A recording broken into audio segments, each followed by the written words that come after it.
After keeping bees with my childhood friend Peter Stone for 2 years, I made $5 million. But he just threw me $100,000 and sent me packing. He even had the nerve to say I wasn't as good as the donkey that hauls goods in the apiary.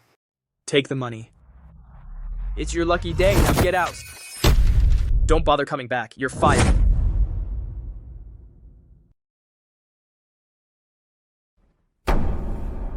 I didn't say a word. I just took the money and went to Pine Ridge where there wasn't a single flower to keep bees. A month or so later, my bees were alive and kicking, producing expensive wild osmanthus honey. Meanwhile, my childhood friend was staring at the ground covered with bees killed by wasps and the empty hives they'd all deserted. He knelt on the ground weeping bitterly.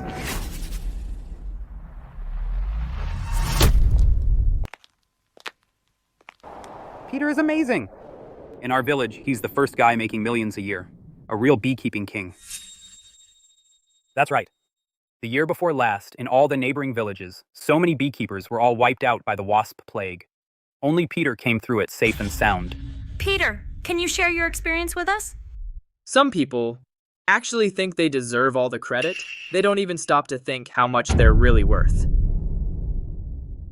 2 years ago, Peter Stone had just started beekeeping. He had 0 experience, and within a month, Wasps killed a ton of his bees. he was desperate, so he knelt down and begged me for help. Peter!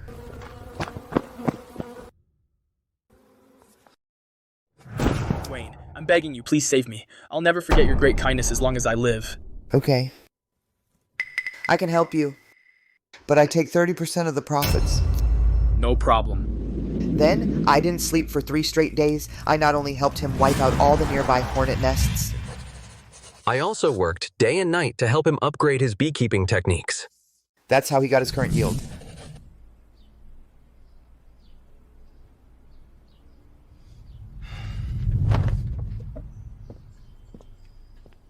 Peter, can I have a word? What's the big secret? No strangers here. Just say it. Last year you said you'd expand the scale, so you held on to my money. But this year you raked in $5 million. You owe me. Pay up. Here's $100,000. Take it and get out. Per our 30% deal, you owe me $1.5 million. How much? $1.5 million. Wayne, did you wet the bed last night and mess up your brain? Wayne, look at yourself. You're not worth that. Peter, it's in black and white. Right.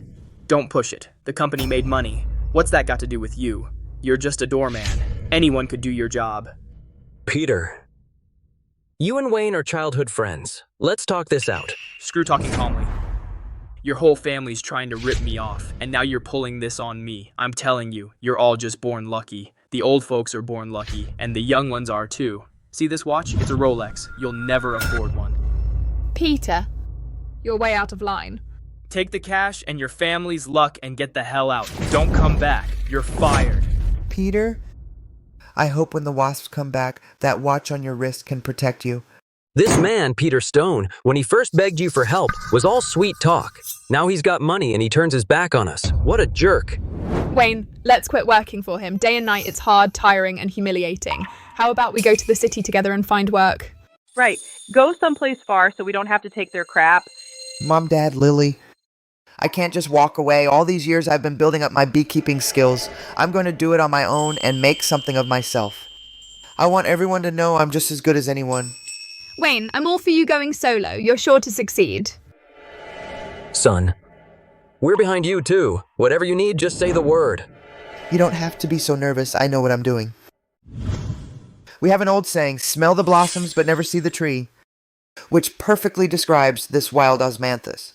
This wild osmanthus nectar source is bigger and better than the one next to Peter Stone's apiary. Building my apiary here is sure to far surpass Peter Stone's setup. Take your money and your whole family and get the hell out. Peter Stone, you say I'm destined to be poor. Then let's see who in these mountains can really stand firm. Wayne, aren't you at Peter Stone's apiary doing just fine? Why the sudden request to lease land? I don't work for him anymore. I'm going solo. Please lease me a plot on Pine Ridge. Going solo is fine, but you can't go to Pine Ridge. There aren't even any flowers there, so where would honey come from? If you go keep bees, won't you just go broke? Uncle, don't worry, I have my own ideas. All right, Pine Ridge is all wasteland. I'll charge you $100 an acre per year. Just a token is fine. Sign it.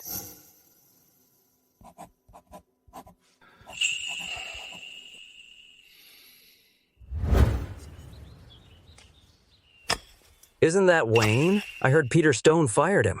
Looks like he's going solo. Going solo on this godforsaken Pine Ridge? Look at this mountain. There isn't even a decent flower. If bees came, wouldn't they starve to death? He just sees Peter Stone getting rich. He's so jealous he's lost his mind. Within 3 months, he'll lose every penny. Yo, Wayne, you actually went through with it. Not bad, this setup. You'd almost think you were going to carve up the mountain. Tell me, are you out of your mind? $100,000, and instead of getting married, you sink it all into this godforsaken place. You might as well burn it as ghost money. With that pathetic, dog-awful look of yours, you deserve to stay single forever. Wealth is decreed by heaven. It's all fate. I, Peter Stone, am destined to be rich. As for you, you're destined to work for me. You can't compete. Being jealous won't help. Accept your fate. Fate, my fate. I'm the one who decides. Peter Stone thinks beekeeping is all about acting recklessly. His new guys have probably never even seen a wasp's shadow. He'll soon realize, without my skills, his $5 million apiary is nothing but an empty shell.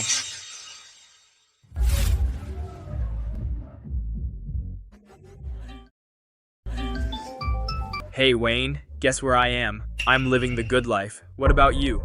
Still up on Pine Ridge feeding the mosquitoes? Handsome, Peter said you're good looking. We're recruiting male models right now. You can make a few thousand in tips a night. Want to give it a shot? Better than starving to death in the mountains.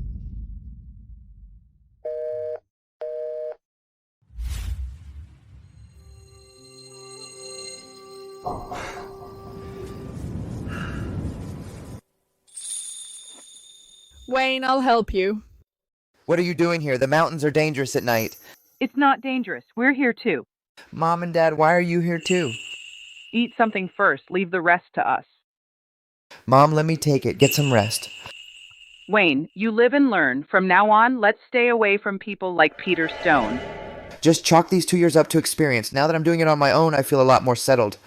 It's all my fault. If Wayne wasn't in such a hurry to marry me, he wouldn't have said yes to Peter.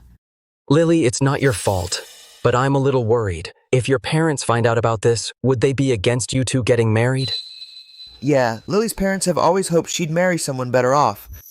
Before, when they saw me doing well with Peter Stone, they gave in. Now I've been kicked to the curb, and I put my only $100,000 into this barren hill. They're definitely going to have a problem with it. I won't tell them. Even if they dare to object, I'll still fight them to the end. In this life, I'll marry no one but Wayne. Don't be silly. Don't be so negative. In a week, once the first batch of honey comes in, we can get it tested. Once the results come out, we'll know exactly how many beehives to set up. I'll do whatever you say.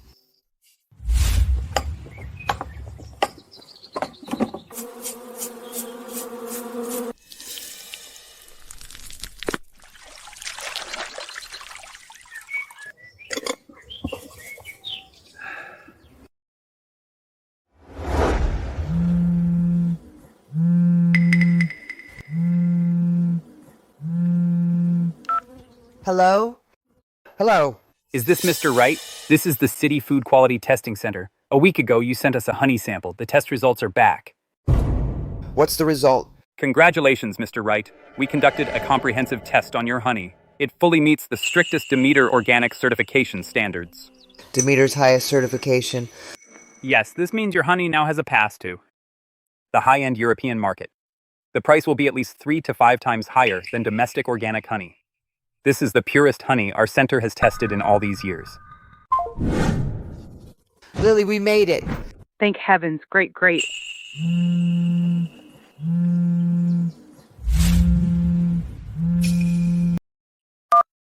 Wayne, what are you up to? I'm throwing a class reunion at the Hilton in the city. All the old classmates from elementary and middle school. They're all here. You're the only one missing. Get over here. I don't think I'll go. I'm tied up right now. Come on, we're all old classmates. It's not easy to get together. Besides, I've got a surprise for you tonight. Oh, by the way, bring Lily with you. Trust me, you two are in for a surprise. All right, We'll head over soon. Wayne, he's definitely up to no good. Do we really have to go?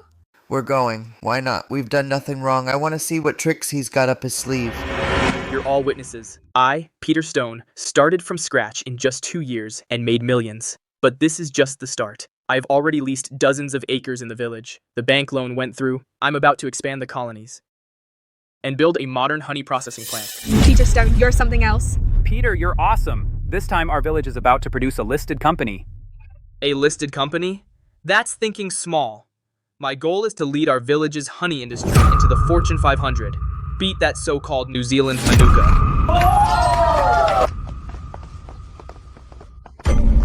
Everyone, look. Of all the classmates here today, the biggest loser has finally arrived. Let's give him a round of applause. Peter, that's not right. Wasn't Wayne working for you before? How come he's the one doing the worst? Yeah, I remember Wayne used to work really hard, and he was quick too. What you don't know is, I'm sentimental about old friendships. I took him along to make money. Over the past 2 years, I gave him $100,000 as a trouble fee to get married. But him? He got jealous that I was making money. He insisted on going to Pine Ridge to keep bees himself. He didn't know, Jack. The $100,000 went down the drain. You tell me. This kind of stubborn fool, isn't he the worst off? $100,000 thrown away just like that. What a spendthrift. Exactly. Don't bite off more than you can chew. He should have stuck with Peter. He could have had the good life, but he had to play big. Peter Stone, you're talking nonsense, Wayne.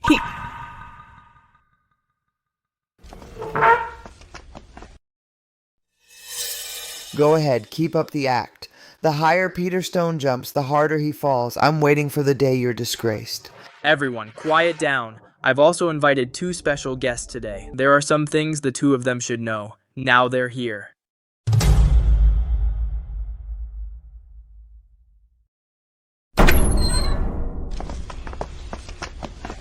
Mom, Dad, what are you doing here? Uncle Frank, Aunt Mary, you 2 finally made it. Please, have a seat. Come, let me introduce you. These 2 are from the neighboring village, highly respected elders. They're also my childhood friend, Wayne's future in-laws. Hello, Uncle Frank, Aunt Mary. Mom, Dad, what's going on? That Peter kid insisted on inviting us, saying he had a surprise. Yeah, it's all young people here. What are we 2 old folks doing here? Aunt Mary, you have no idea. Originally, I really did want to give you 2 a surprise. Last year, I made some money. Wayne was with me for 2 years and worked his tail off, so I gave him $100,000 so he could get the bride price ready and marry Lily. But who'd have thought? Wayne actually took that $100,000 and wasted it all on Pine Ridge, that godforsaken place, to keep bees? Isn't that just screwing Lily over? Wayne, is it true what Peter said? Did you blow all that $100,000 on Pine Ridge? Wayne, didn't you say you were working with Peter and doing just fine? So why did you go off to Pine Ridge? What good honey could that place even make? Uncle Frank, Aunt Mary, actually, everyone in the village knows Wayne's a total fool. I tried to give him good advice, but he wouldn't listen. Exactly, it's all over the village. He thinks he's independent now, going off to Pine Ridge to keep bees. Isn't that just asking for trouble? Wayne's just jealous. He sees Peter's made money and wants to get rich too, but he just blew it all. He's the kind of guy who's all talk and no action, always aiming too high. How could he ever make Lily happy? Uncle Frank, Aunt Mary, please, whatever you do, don't marry your daughter to him. Isn't it obvious you'd be pushing her into a fire pit? Peter, you're slandering him.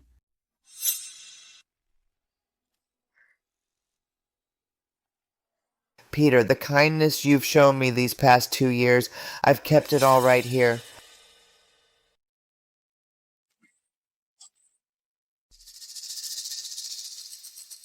From today on, the bond between us is like this cup. I, Wayne, for the rest of my life, will never have a brother as heartless and ungrateful as you. Wayne? Wait up. He's cut all ties. Him? That clueless punk. He's jealous I'm making money. A fit of jealousy. Just impotent rage. You'll see. Wayne's bees will starve to death eventually. Then he'll definitely come begging on his knees. But even if he begs me, I won't give him another chance. Work for me? Not a chance. Peter's right. With that temper of his, he's bound to lose big. Without Peter guiding him, he's nothing. And he dares to break it off? What has he ever done for Peter? Peter, you've really scaled things up this time. You even took out loans. You sure that's okay? I've heard the wasp plague's been really bad these past 2 years. It's really hurt beekeeping. It might be a catastrophic disaster. Yeah, Wayne used to take care of it. Now he's gone. Nothing's gonna go wrong, right? Wasp plague? That's a load of bull. What does beekeeping depend on? It's heaven. I'm the chosen one. Heaven's favored son. I'm destined to get rich. Wasps, they're nothing. You just wait and see me build this business to the top and break into the Fortune 500. Frank, Aunt Mary. I'm sorry. Sorry you had to go through that with me today. Peter was just spouting nonsense. Actually, Wayne, you don't have to say anything. What kind of man you are, your aunt and I know well. That Peter kid has been a bad seed since he was little. He's full of hot air. His little schemes can't fool these old eyes. That's right, Wayne. We watched you grow up. You're hardworking and down to earth, but you're too headstrong, so you tend to get the short end. We were always standing in the way of your marriage. It wasn't because you were poor. We wanted to see you truly stand on your own. Now, seeing the fire when you smashed that cup, I knew my girl had good taste. Uncle, Aunt, thank you. Thank you for still believing in me. No need to thank us. We'll be family soon enough. But Wayne, this beekeeping business, I know a thing or two about it. If you want to make it big, $100,000 might not be enough. This card has the $50,000 we've saved. It was meant to be Lily's dowry. This, I'm handing it to you now. If the Pine Ridge project needs money, just go ahead and use it. As long as you and Lily pull together, life will surely flourish. You can always make more money. But if you lose your backbone, that's when you're truly finished. Uncle, Aunt, you two keep this money for your retirement. I've already taken care of the money. You really don't need to worry about me. Actually, Peter Stone is only half right. I did put that $100,000 into Pine Ridge, but it wasn't money down the drain. That was a down payment. I surveyed it carefully. Up in Pine Ridge, those thousands of acres of wild osmanthus grove are a top-tier natural nectar source. Compared to the land Peter Stone leased, the quality is more than a notch higher. $100,000 is indeed just a drop in the bucket. So, last month I already used our old family house as collateral and applied for a business loan from the bank. This money is enough for me to buy fully automated centrifugal equipment and hire a few skilled workers. Roll out the entire production line at Pine Ridge. You mortgaged your house? Wayne, this kid is way too bold. What if... Are you moving too fast? Pine Ridge is out in the middle of nowhere. The risk is too high. If anything goes wrong, you won't even have a place to live. Uncle, I know what I'm doing. My goal isn't just selling honey. I'm gonna build on that 5 acres of wasteland. The county's first ecological wild osmanthus honey demonstration base. By then, whether it's yield or purity, I can leave Peter Stone in his little workshop in the dust. Dad. Mom. I trust Wayne. All right. Having guts is a good thing. But Wayne, I still have to remind you. In this business, the worst fear is natural disasters. Especially hornets and wasps. Once they swarm, a whole swarm can destroy dozens of your hives in a day. There's no way to fully guard against them. They're a beekeeper's Achilles heel. Uncle, what you said, I've got it all in mind. These past 2 years, day and night, I've been grinding away at the apiary. I've gained a wealth of experience. I know how to minimize risks as much as possible. No matter how fierce the wasps are, I have ways to deal with them. I definitely won't fail. That's my boy. You've got that grit. You're a real man. All right. Then I'll wait to see your wild osmanthus honey hit the market. Work hard. For Lily's lifelong happiness, I'm staking it all on you. Due to last year's mild winter, the wasp population in our city this year is several times higher than usual. Especially in rural areas, multiple people have been stung and needed medical treatment. Please, before going out, be sure to take protective measures. Peter Stone, you only see the immediate gains, but you don't see the potential crisis. You think you can rely on nature, but little do you know, this mountain forest has already, because of your reckless expansion, attracted a large number of wasps. I bet you definitely haven't taken precautions. Then just wait for the catastrophic disaster to come.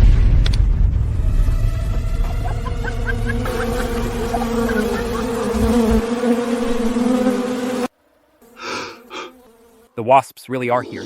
Ah, Wayne's really digging his heels in on this. There's no nectar source on Pine Ridge. I think he's out of his mind. No kidding. This is gonna blow up in his face. If he goes broke, his whole family will go down with him.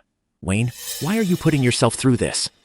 Peter's expanding his colonies. It's because he's near the flower fields. He's got abundant nectar sources. He's got the funds. Your side is the middle of nowhere. There's not a flower in sight. Why are you jumping on his bandwagon? You're just throwing your money away. Wayne, listen to us. It's not too late to turn back. While these beehives are still new, just sell them to Peter on the cheap. That's better than losing everything later. Yeah, at least you'd get some money back. Otherwise, you'll have nowhere left to cry. Thanks, Uncle, and everyone for caring. But don't worry, I know exactly what I'm doing. Well, look at you, Wayne. With all this setup, anyone would think you're starting a beekeeping UN. What, trying to take my spot as queen bee? Do you know the saying about heading the wrong way? That's you sweet little fool. You think the more hives you put out, the more you'll make. This idea, for me, Peter Stone, is right. I'm betting my entire fortune on expanding. Because I've got plenty of nectar, but you've got squat, and you still want to make money? That's just a pipe dream. I can see it coming. You're gonna lose so much you won't even have your underwear left. Peter already showed you the way out, but you just won't listen. Sooner or later you'll go broke and throw yourself in the river. Don't bother worrying about me. Worry about yourselves instead. It's almost time for the wasp infestation season. You haven't forgotten the big disaster 2 years ago, have you? Still bringing up the wasps, huh? Are you never gonna let it go? So I burned a few lousy bees. It was nothing. Are you gonna hold that over me forever? Mr. Stone, we've got a problem. It's a disaster. The bees, they're all dead. All the beehives are done for. What did you say? Say that again. Hey, make yourself clear. What do you mean the bees are all dead? How is that possible? Mr. Stone, please come back now. It's a disaster. It's a sea of dead bees. So many bees are dead. What's wrong with Peter? Karma. It came faster than I expected. What are you waiting for? Get in.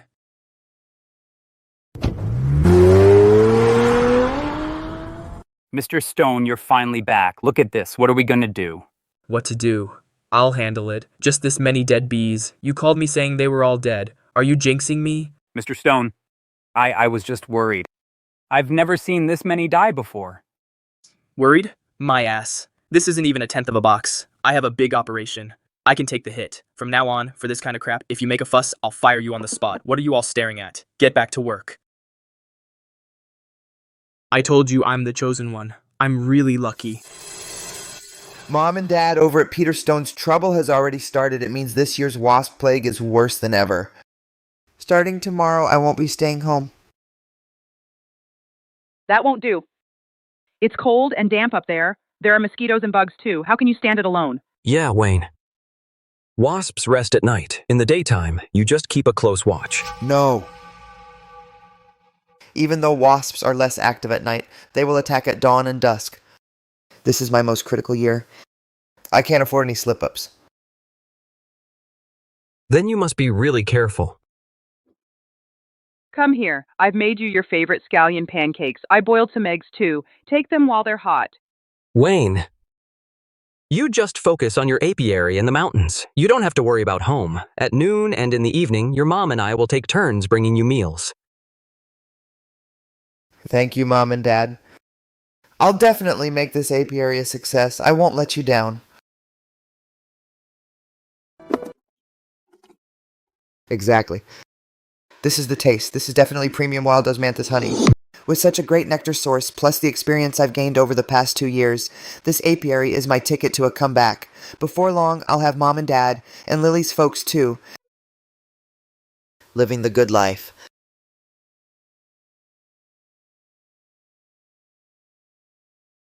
Protective nets, lures, plus lemongrass essential oil. The triple defense is solid. Let's see those wasps try to mess things up now. Peter, I made a list. These nets and treatments on it, they're all things I learned from the old pros. The quality's guaranteed. We can't afford to be careless when it comes to defending against wasps. I'll go buy them in the city myself. That way I can rest easy. Wayne. The stuff on your list isn't cheap, you know. Online prices are only half of yours. What? Are you trying to take a kickback from this? I get all this through legitimate channels. Peter, what's that supposed to mean? You get what you pay for. I've checked the stuff online. Cheap materials, shoddy workmanship. They're completely useless. Useless or not, it's just a flimsy net, isn't it? How much difference can it make? You're just selfish and money hungry. This is none of your business. I'll buy it online myself. This quality is terrible. It'll definitely break within a year. When the wasps come next year, it won't protect anything. That'll be a disaster waiting to happen. Fear-mongering. You're just green with envy. You're so nosy. As long as it works. If it breaks, just buy another one. It's cheap anyway. Peter, you always think you're so smart. You always think you're smart. You think you can take full advantage of everything. But you don't realize that the small amounts you think you save will end up costing you 100 times over. 100 times over. Do the math. The batch you bought last year, those cheap protective nets, they're about to hit their limit. Your apiary is probably going to have a problem real soon.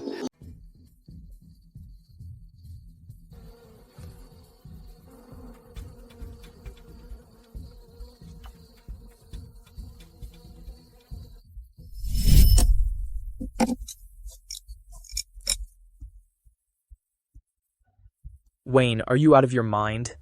Why are you still up at this hour? Why are you making such a fuss over these bugs? I'm checking for wax moths. We can't take this lightly. All right. You're just worrying over nothing. This apiary is a prime spot. It won't have any of those nasty little critters. Back then, I worked day and night doing the work of 3 people. But Peter just thought I was worrying over nothing.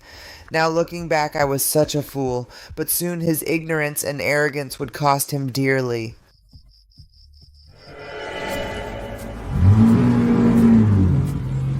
There's a saying, the lucky ones don't have to rush. The unlucky ones run themselves ragged. Does he think all his effort will make a difference? What a joke. If it's not in the cards, all that struggling is pointless. Quit spinning your wheels. For the sake of our childhood friendship, I'll show you a better way. Sell me these junk beehives. I'll give you 30 cents on the dollar. How's that? Pretty sweet, huh? At least I won't let you lose your shirt, right? Hey, what is it? Can't you see I'm busy? Mr. Stone, something terrible happened. A hive of bees has completely escaped. What did you say? The bees are gone. You reap what you sow. Hard work pays off. Beekeeping isn't about luck. It's about careful attention day after day. All you do is fool around. You won't last long. Lose 1 hive today. Tomorrow you might lose 10 until they're all gone. That's nonsense. That's just sour grapes. I have thousands of beehives. So what if 1 hive flies off? It doesn't matter to me at all. You get that? A handsome guy like you will just be feeding the mosquitoes in the mountains forever.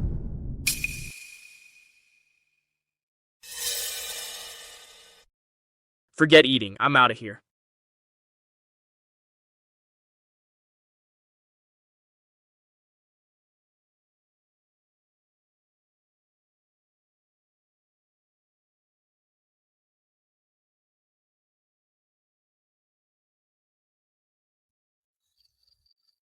It's getting dark. The mountain road isn't easy to walk. Just call me and I'll come get it. I was worried. Wayne, have you noticed the wasps this year? There are way too many of them. Everywhere. It's scary just looking at them. I almost got stung. You're right. The warm winter caused high wasp survival. Now that breeding season is over, their numbers are several times the norm. There's not enough food to go around, so they've become unusually hungry and aggressive. The next week will be the most dangerous time. Wayne, I'm not going back tonight. I'm staying to help you. I can't let you do that. It's rough up here on the mountain. It's no place for a young woman. It's perfectly fine. 2 heads are better than 1. We can take turns keeping watch. That way you can get some rest. Otherwise, working around the clock by yourself will definitely break you down. It's settled then. Go eat first. I'll take the first watch. You get some sleep. Lily, don't worry. Since I've got the guts to keep bees here, why wouldn't I think about protecting the bees? I've had everything covered from the start. But Peter Stone was raising such a stink before. I just can't shake this bad feeling. All right, enough worrying. He made his own bed. He never listened to a word I said. These past 2 days, I've had the guys sweep the woods for miles around, and we've gone over every inch. The dozen or so wasp nests we found, we wiped them all out. We should be in the clear now. Besides the protective netting and stuff, I've also strictly scheduled the hive opening times to avoid the early morning and dusk when they're at their worst.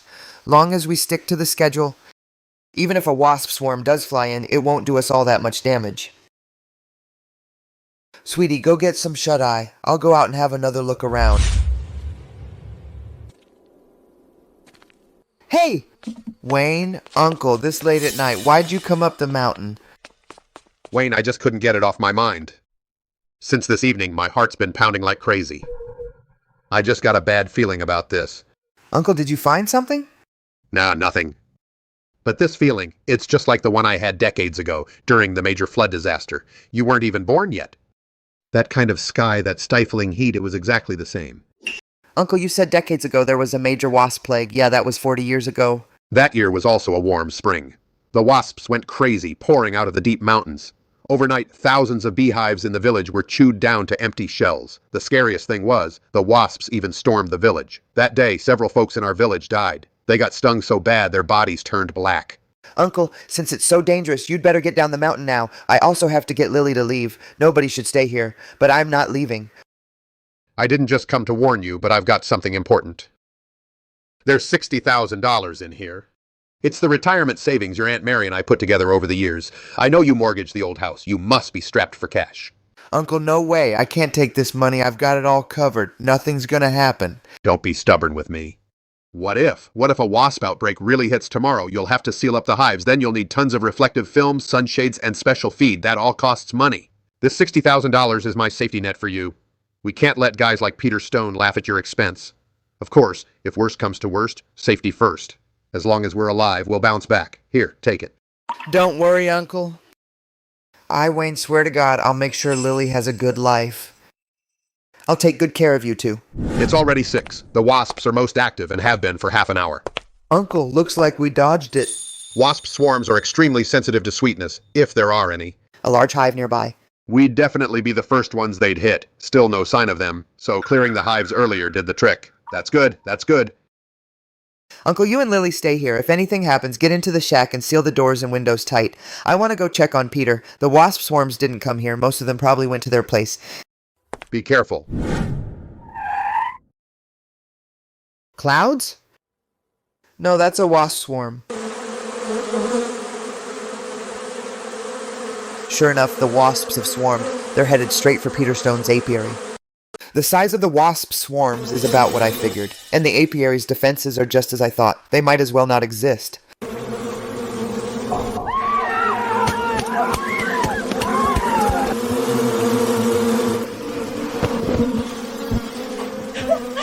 Help! Someone, stop yelling, damn it! You're drawing the wasps here.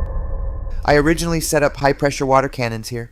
If they knew what they were doing, turning on the water curtain now might still save the day. The water cannon stations are piled with junk. Looks like nothing I said got through to Peter Stone. He really brought this on himself. Mr. Stone, come back. It's all gone. The bees are all dead. Help! What the hell is wrong with you? It's too early for all this yelling. Mr. Stone, the wasps. The wasp swarms are here. They're everywhere, all over the mountains. The apiary can't hold them off. Not this trick again. Last time you said they were all dead. And only 1,000 or 2 actually died. I'm telling you. If you dare mess with me again, I'll make you pay back your whole life's wages. Every last cent. This time, the ground is really covered with their bodies. Please come back and take a look. It's really over. Stay put. I'm on my way.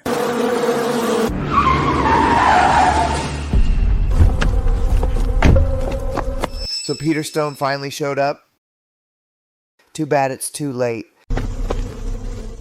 My loan, my fortune 500. It's all over. All over. No, my bees, my money.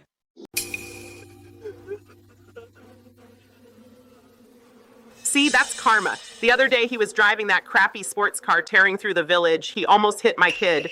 Tell me about it. Made a few lousy bucks. He got so full of himself. He looked down on everyone. Now look, even God couldn't take it. Serves him right. Every cent of his money was earned by Wayne, but he kicked him to the curb. Now he's speechless, huh?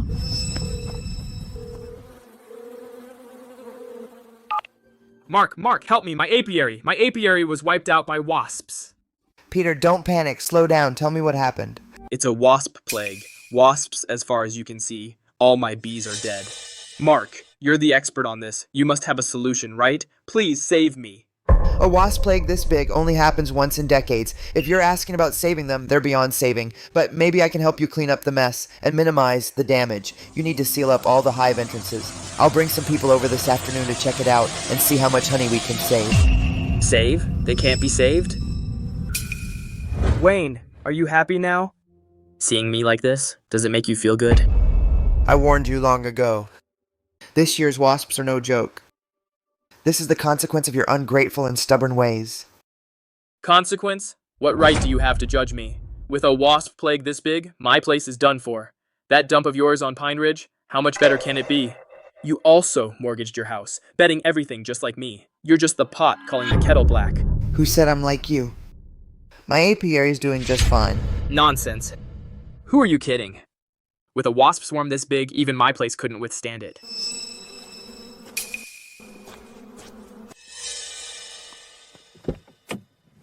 Fine, I'll see for myself how great yours is.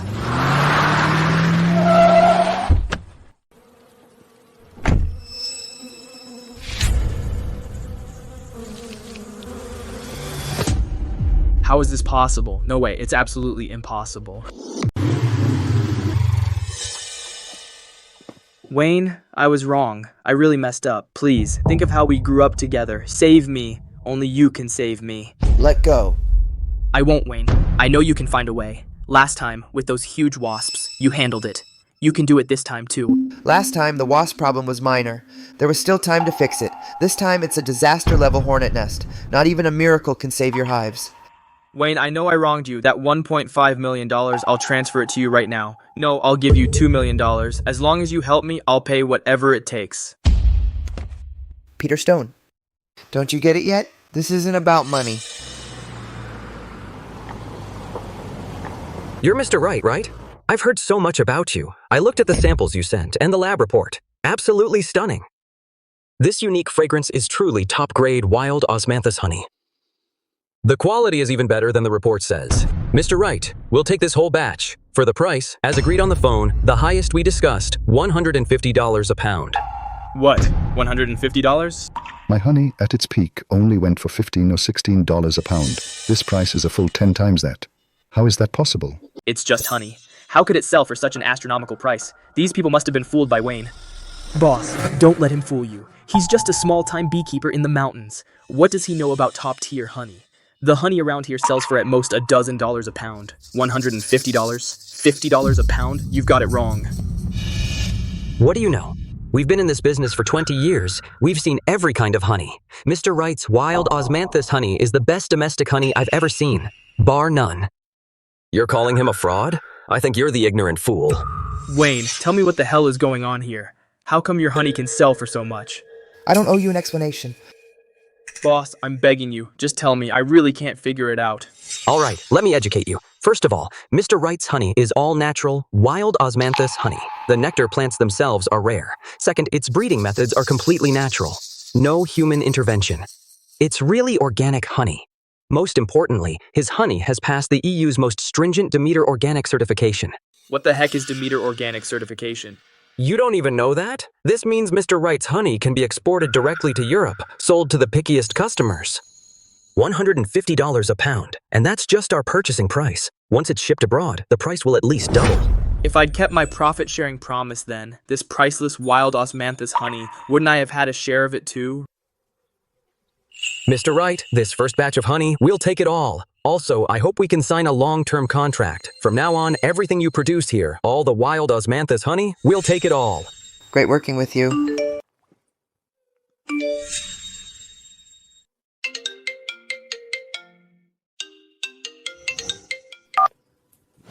Hey, Mr. Zhang. I'm calling to ask you about that batch of honey we ordered. How's it coming along? The day after tomorrow is the delivery deadline. Mr. Zhang? My apiary's in trouble. All the bees are dead. Something happened. Peter Stone, don't you dare joke with me. We signed a contract. If you dare to break it, you know the consequences.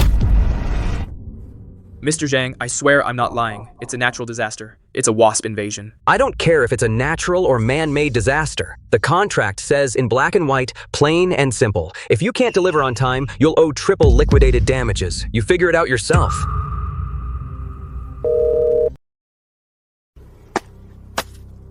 Triple liquidated damages. It's over. It's all over. With this money, we can buy Mom and Dad a bigger house, so they can enjoy their golden years. Lily has always wanted a home of our own. Now we can finally make it happen. And Uncle Frank and Aunt Mary, we've got to repay them well. Wayne, what are you doing? Is today a special occasion? You ordered so many dishes. This must have cost a lot. We could have just cooked at home. Yeah, you've just started out. You've got a lot of expenses. You can't be spending so much.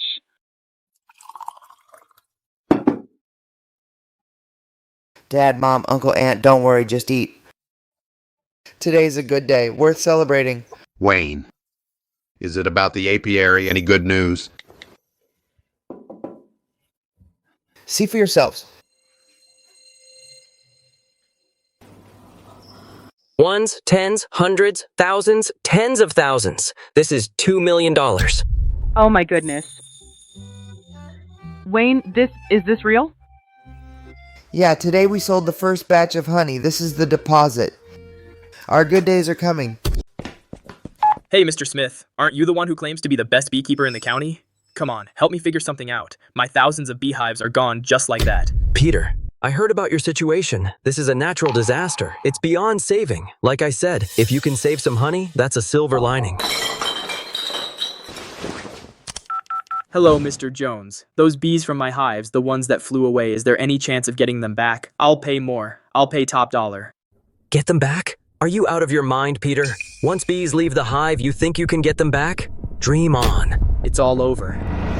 The liquidated damages are triple. I'll lose everything I earned and then some. Son, why don't you buy some honey from someone and use it for the delivery? Right. Hello, Joe? This is Peter. Can you spare me some honey? We can talk about the price. What? Sold out? Bullshit. Just last week I heard you say your warehouse was full. Peter, why don't we go ask Wayne for help? Doesn't he keep bees too? Let's swallow our pride, pay a bit more, and buy his honey to tide us over. Wayne's honey is now going through the most high-end export channels, $150 a pound, and that's the pre-sale price people are scrambling for. We can't afford that at all. Chloe, where are you going? I'm leaving, of course. Leave? Where to? I'm already stressed as it is. Don't make it worse. Peter Stone, are you still not getting it? Your apiary is gone. The bees are all dead. You're bankrupt. Why would I stay with you? To starve? What did you say? When I had money, you were always Peter this, Peter that, day after day. I bought you bags and a car, and now you just leave? You ungrateful woman? Ungrateful? Peter Stone, that word from your mouth, doesn't it make you sick? How did Wayne help you back then? And how did you treat him? When you kicked him to the curb, why didn't ungrateful cross your mind then? You're just good for nothing. You got rich thanks to Wayne, and now you've forgotten who you are. Now karma's caught up with you. Serves you right. You think I was into you back then? I was just after your money. Now you're broke. In my eyes, you're worse than a villain. Chloe, stop right there. You dare leave?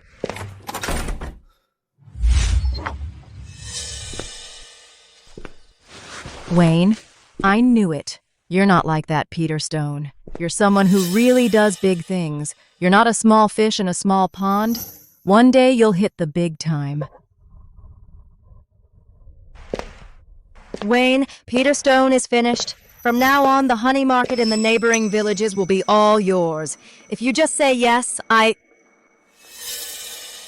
Get out. You! How dare you hit me? Wayne, why would you do this? What did I ever do to you? I came to you in good faith, but you... Good faith? Chloe, why are you really here? You think I don't know? Your little tricks, I can see right through them. I just thought Peter Stone was a loser. I wanted to find someone better to rely on. You're rich now. What's wrong with turning to you? Right, listen up. First, I have a girlfriend, and Lily and I are great together. I love her, and I'll never betray her. Second, even if I didn't have a girlfriend, I wouldn't go for a woman like you, because you make me feel dirty. For money, you'd throw away love and dignity. Someone like that doesn't deserve anyone's respect. You! What right do you have to say that about me? What woman these days doesn't love money? Everyone wants a better life. What's wrong with that? Peter Stone is a loser. He can't give me the life I want. What's wrong with leaving him? You think you're so high and mighty? You think you're so noble? Chloe, whether you're wrong or not has nothing to do with me. I'm not interested in judging your life, but this is my shack. It's my home. Right now, get the hell out of here. Wayne, you just wait. Don't get smug.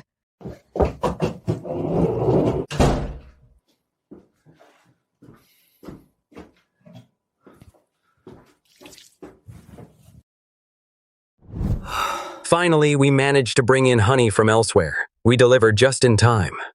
So we didn't have to pay any penalty. But after all that trouble, even the money to buy new bees is completely gone. Peter, how much money do you have on you? How about we sell that sports car? We can scrape together some money, buy another batch of bees, and start over. Mom, I already sold the car. Even if we buy bees now, we'd have to start from scratch. I don't have much confidence. Ugh. Excuse me, is this Mr. Stone's apiary? I'm Peter Stone. What do you want? Mr. Stone, I'm Henry. I'm an entomologist. I specialize in bee behavior and migration patterns. I heard that your apiary was hit by a wasp plague. The bee losses were severe, but I think there's still a chance to recover. What do you mean, a chance to recover? Are you saying you can help me find those bees that flew away? Exactly. In my experience, after bees are attacked, some will choose to die on the spot. But others, acting on pure survival instinct, led by the queen or an experienced drone, will migrate together to a new, safe location. As long as we find their migration route and use some high-tech equipment, we have a chance to bring them back. Really? You can actually help me get them back? Of course. I have a professional team with extensive experience and state-of-the-art equipment. As long as you trust me, I promise I can bring your apiary back to life. That's great, Dr. Henry. You're a lifesaver. Please, come in. Dr. Henry, you say you're an entomologist, and you have a professional team. Look, can you show us some proof? After all, I can't afford to lose again. It's good that you're cautious, Mr. Stone. It shows that you're a forward-thinking entrepreneur. Here's my college diploma. Entomology major. And some of the research project reports I've participated in. You can also check online. My name is Henry. In Chinese entomology circles, I'm fairly well known. Dr. Henry, I see your graduation year and Peter's childhood friend Wayne Wright's seem to be the same year. Do you know Wayne Wright too? Oh, Wayne? Mr. Stone, which Wayne Wright do you mean? I had too many college classmates I can't recall right now. Peter, hold on a second. Hey, Wayne. It's your Uncle Stone. Let me ask you something. Among your college classmates, is there a guy named Henry, an entomologist? I asked around. Among our college classmates, there's definitely no one named Henry, and no one's ever heard of him. Peter, Wayne said that in his college class, there's no one named Henry. Could he be a con artist? Wayne is my arch rival now. He'd love to see me go bankrupt. Even if Dr. Henry really was his classmate, he'd still say no. He just doesn't want me to make a comeback. Don't you know how narrow-minded he is? Anyway, it doesn't hurt to be careful. No problem, Mr. Stone. Our team has full confidence in its own abilities. Tell you what, I'll have my team come over first. We'll start working right away. See the results first, then decide.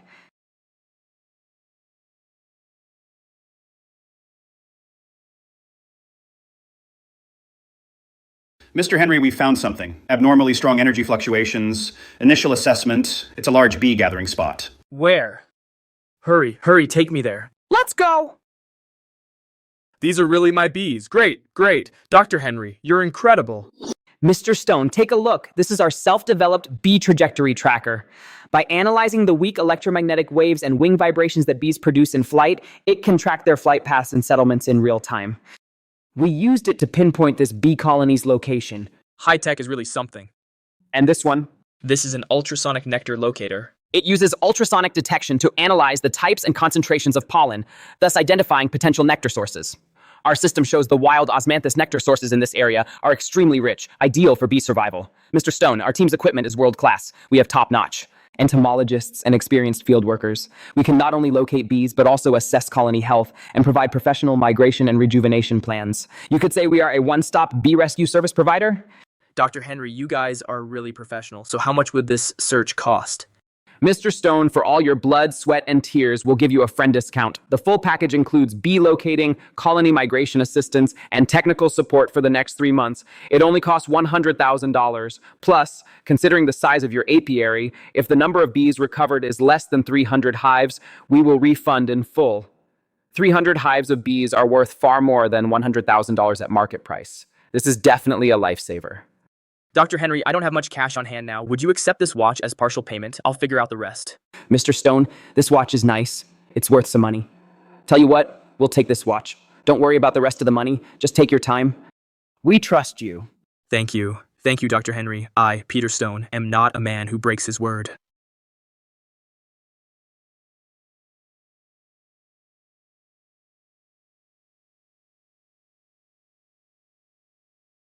In just a few days, I actually got dozens of beehives back. This time, I've met some real angels. You all saw that, right? What natural or man-made disasters? What catastrophes? For me, Peter Stone, they're nothing. I brought in top entomologists and high-tech equipment. Within days, they recovered dozens of beehives. Wow, Peter, you're something else. I thought this time you were a goner. Yeah, that Dr. Henry seems like a real educated guy. He really knows his stuff. Of course, my eye for these things is second to none. Unlike some people who are narrow-minded and can't stand my success, Wayne doesn't seem like that kind of guy. Why not? All he cares about now is money. He thinks if I go under, he'll be top dog. Dream on. I'm Peter Stone, and I'm destined for greatness. Wayne, listen to what Peter said. He's way out of line. He even said you were narrow-minded and malicious. Let him talk. Wayne, aren't you even mad? He's dragging your name through the mud.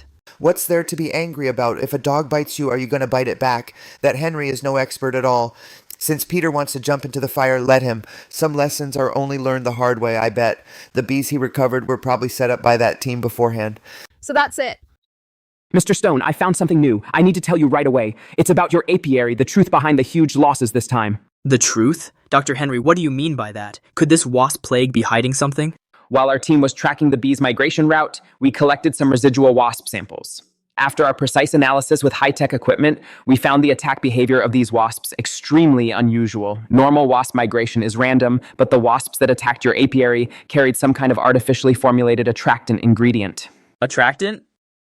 You mean... This attractant can make wasps go berserk and attack specific areas with precision. Mr. Stone, to tell you the truth, the traces of human intervention are very obvious. According to our investigation, there's only one person in the village who knows this bee repelling technique.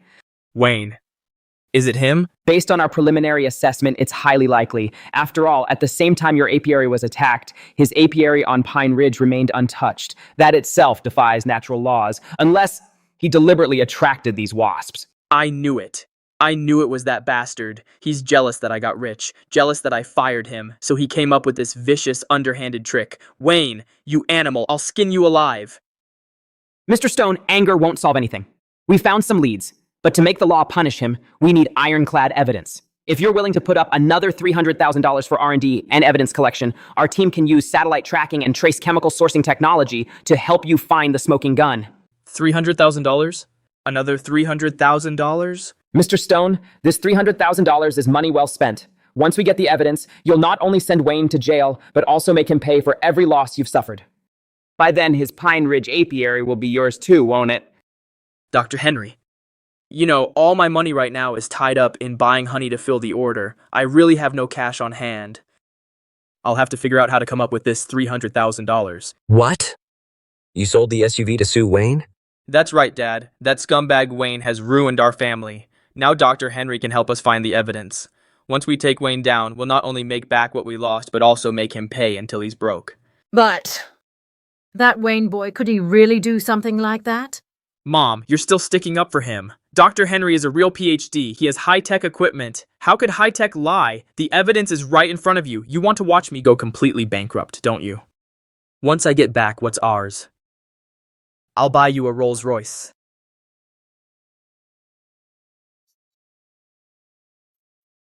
Dr. Henry, here's the money. You've got to help me find the evidence. I'm going to make sure that son of a bitch Wayne never sees the light of day again. Mr. Stone, look. This is the footage we got from the night satellite. The resolution isn't great, but you can clearly see Wayne at Pine Ridge mixing some unknown liquid. According to spectral analysis, this is the same chemical agent that lures wasps. Right, that's him. Look at those shifty eyes. He's definitely up to no good. This is what we found in his trash, the reconstructed proposal pages. It clearly says WASP release plan and the coordinates targeting your apiary. It's ironclad evidence. Dr. Henry, let's go to the police now. Not so fast. This is only circumstantial evidence. Wayne is slippery. He might claim it was for prevention. Unless we can get key evidence he can't deny. Can we get it?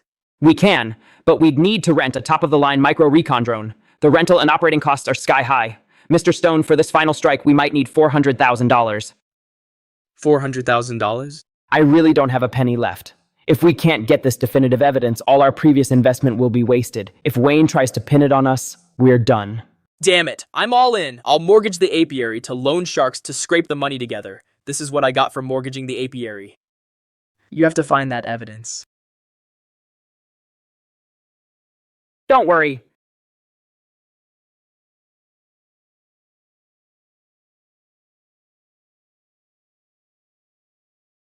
Got it. Finally got it. Wayne, this time you're dead. Let's go, Dr. Henry. Come with me to the police station. I'm going to make him rot in jail. Easy, Mr. Stone. Calling the police can land him in jail, but the legal process is a hassle. The settlement money you'd get might take 3 to 5 years to arrive. And what if he hires a good lawyer and finds a loophole? So what are you suggesting? I suggest you go talk to Wayne in private first. Take the evidence and go see him. Threaten him into handing over Pine Ridge Apiary's ownership to you, and pay you a hefty compensation. If he doesn't accept, then you call the police. Right. If he can give me that wild osmanthus grove on Pine Ridge, plus his a few $1,000,000 in savings, I'll not only break even, but make a fortune. Dr. Henry, you're my mastermind. You're too kind. Mr. Stone, go handle your business. I'll take the team and check the woods again, and try to find the remaining over 200 beehives for you too. All right, once I get the Pine Ridge Apiary, you'll be handsomely rewarded. Wayne, your good days are over. Peter, what's wrong with you now? Peter, you're not welcome here. Please leave. Leave? Pretty soon, you'll be the ones out of here. Wayne, I never thought you'd be so heartless. To steal my business, you actually dared to artificially induce wasp nests to attack my apiary. Artificially inducing wasps? Peter, have you been watching sci-fi too much? Or did those experts you hired brainwash you? Stubborn to the bitter end. You think no one knows what you did? High tech doesn't forget. Look who this is. Is this you? Releasing wasps here. And these pieces of evidence. Proposal, chemical formula. Peter, look at what's in this video. The protective suits. Those are the ones you bought last year, the defective leftovers. Mine are all premium protective suits. You wrote Project H as H2O. That's water, not poison. Quit your excuses. That's you. Wayne, let me tell you something. If you want to settle privately, then pay up $5 million and transfer this apiary to me. Otherwise, you'll be waiting to rot in jail. Peter, I thought you were just stupid. I never thought you were dumb enough to be beyond saving. If you call the police now, you might still catch those con artists. But if you keep threatening me like this, what, you gonna hit me? The evidence is right here in my hands. You're dead. You're dead meat. Wayne, don't give me that calm act. You think pointing out 2 misspelled chemical terms will get you off the hook? Let me tell you, I've got key evidence from Dr. Henry's team tracked by satellite. I'd recognize you even if you were ashes, not a cent less than $5 million. Otherwise, this video goes straight to the police station. You'll rot in there for the rest of your life. Peter, do you think that as long as there's someone in the video who looks like me? What do you mean? The law will believe you? Look carefully. At the edges of this video, the light refraction is completely unnatural. This is a deepfake video combined with post-production editing. This kind of technology is all over the internet now. All it takes is a few photos of me and a model with a similar build to get this effect. Henry and his crew are not experts at all. They're a bunch of con artists who specialize in scams. Bullshit. You're just trying to deny it. Dr. Henry's a PhD. He has precision instruments. Wayne, I'm telling you, don't think that just because you won't admit it, it never happened. That's enough, Peter. Since you won't give up until you see proof, I'll show you what real evidence looks like. My apiary is on Pine Ridge, but to keep thieves away, at every entrance and high point, I've installed HD infrared cameras. The video uploads to the cloud in real time. No one can tamper with it. See for yourself. The timestamp on the video is 3 a.m. on the 14th of this month. At that time, I was patrolling the mountain. My cameras cover every angle. From where I was to where you were, it takes at least half an hour on foot. Unless I can teleport, how could I possibly be in 2 places at once?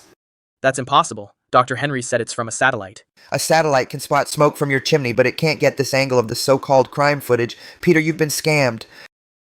$400,000. And that car... It's all fake. No, Wayne. You've got to be lying to me. This surveillance video, you had someone fake this too, right? You knew all along I was going to sue you, so you set it up in advance, a fake video to fool me. Peter, you flatter yourself too much. With that brain of yours, would I go to all that trouble to fake surveillance in advance? These surveillance videos are stored on the cloud servers of a major third-party platform. If you don't believe me, feel free to call in technical experts or ask the police to investigate. The truth will come out once they check. Instead of throwing a tantrum here, you'd better hurry and call your Dr. Henry. No, that can't be. The number you dialed is switched off. They're all off. It's no use. Once professional con artists get paid, the first thing they do is vanish into thin air. Dr. Henry! Dr. Henry! Peter! Dr. Henry said he was going to the hills to get samples. He already took off in his car. But what I don't get is, they even took the tent with them. I've been such a fool. Wayne was right. I'm just a hopeless idiot.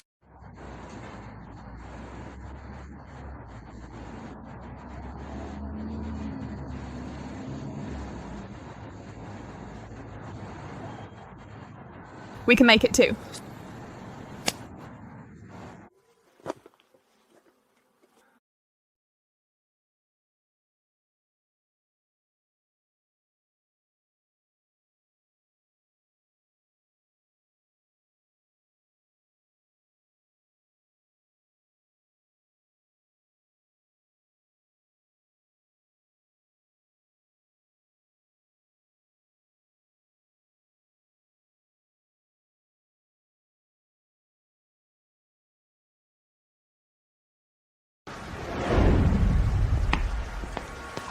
Wayne, if I'd known we were coming to town, I would have changed clothes.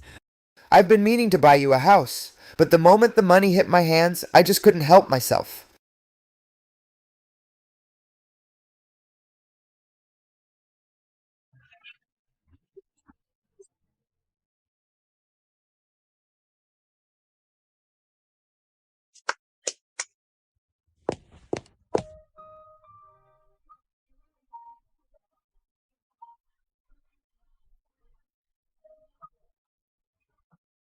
The second batch of wildflower honey sold for even more.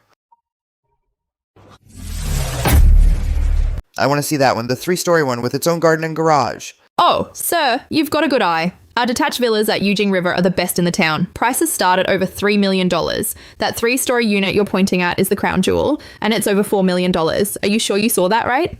If you ask me, he's just some hick who's never seen anything. He just pointed at it randomly. Over $4 million, no less. He's probably never seen even a fraction of that. Tell me about it. Showing up in tacky clothes and covered in mud, and he thinks he can buy a villa? If he can even afford it, I'll lick this floor clean.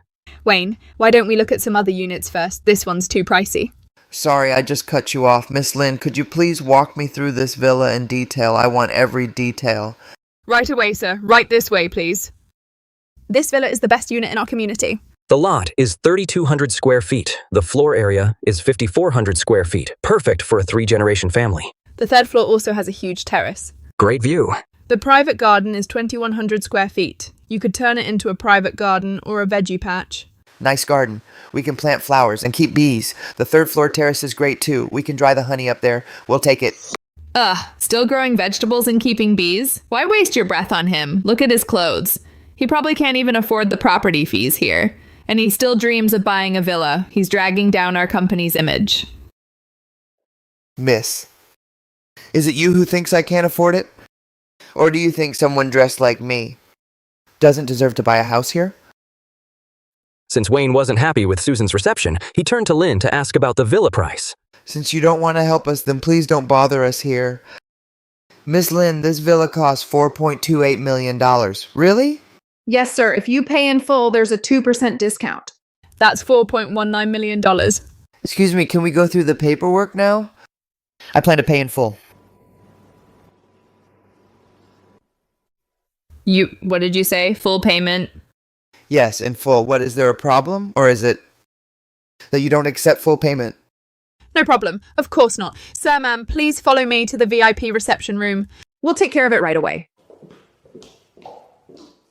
Susan, he really bought it. And paid in full. A villa worth over $4 million. No way! He must be faking it. He's just a country bumpkin. How could he possibly have that much money? Oh my god, I actually sold a villa on my first deal. This commission, this bonus? Over $80,000. He really bought it? Thank you both.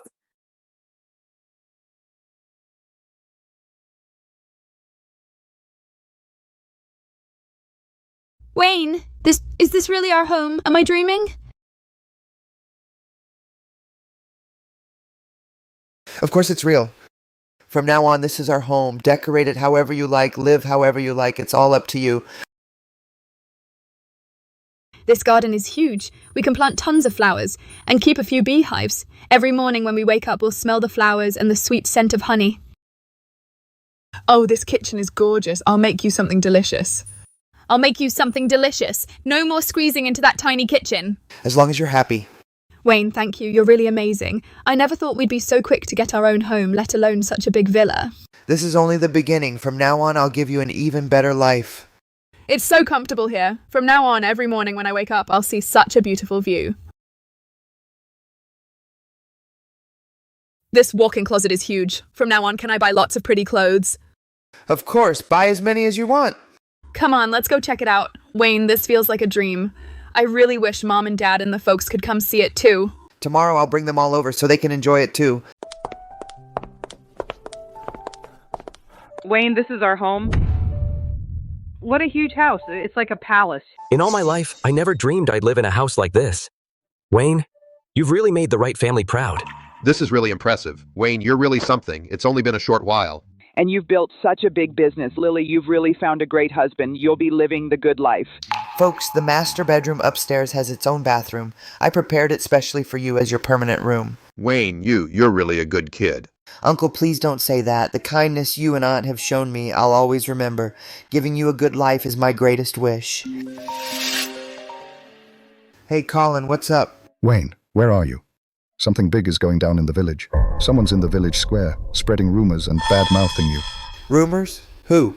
It's that Chloe. She came out of nowhere. She's shouting at the top of her lungs in the village. She's saying you bullied her and won't take responsibility. She also says you're a handsome guy. She also wants an explanation and compensation for her losses. The whole village is gathered around watching. Okay, got it. I'm heading back now. Mom, Dad, folks, Lily, something came up in the village. I've got to head back.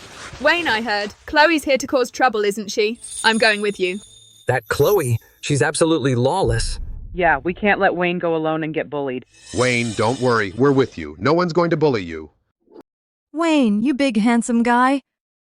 You took advantage of me, and now you won't take responsibility. You even kicked me out. What's the point of living? I gave you my innocence, and this is how you treat me.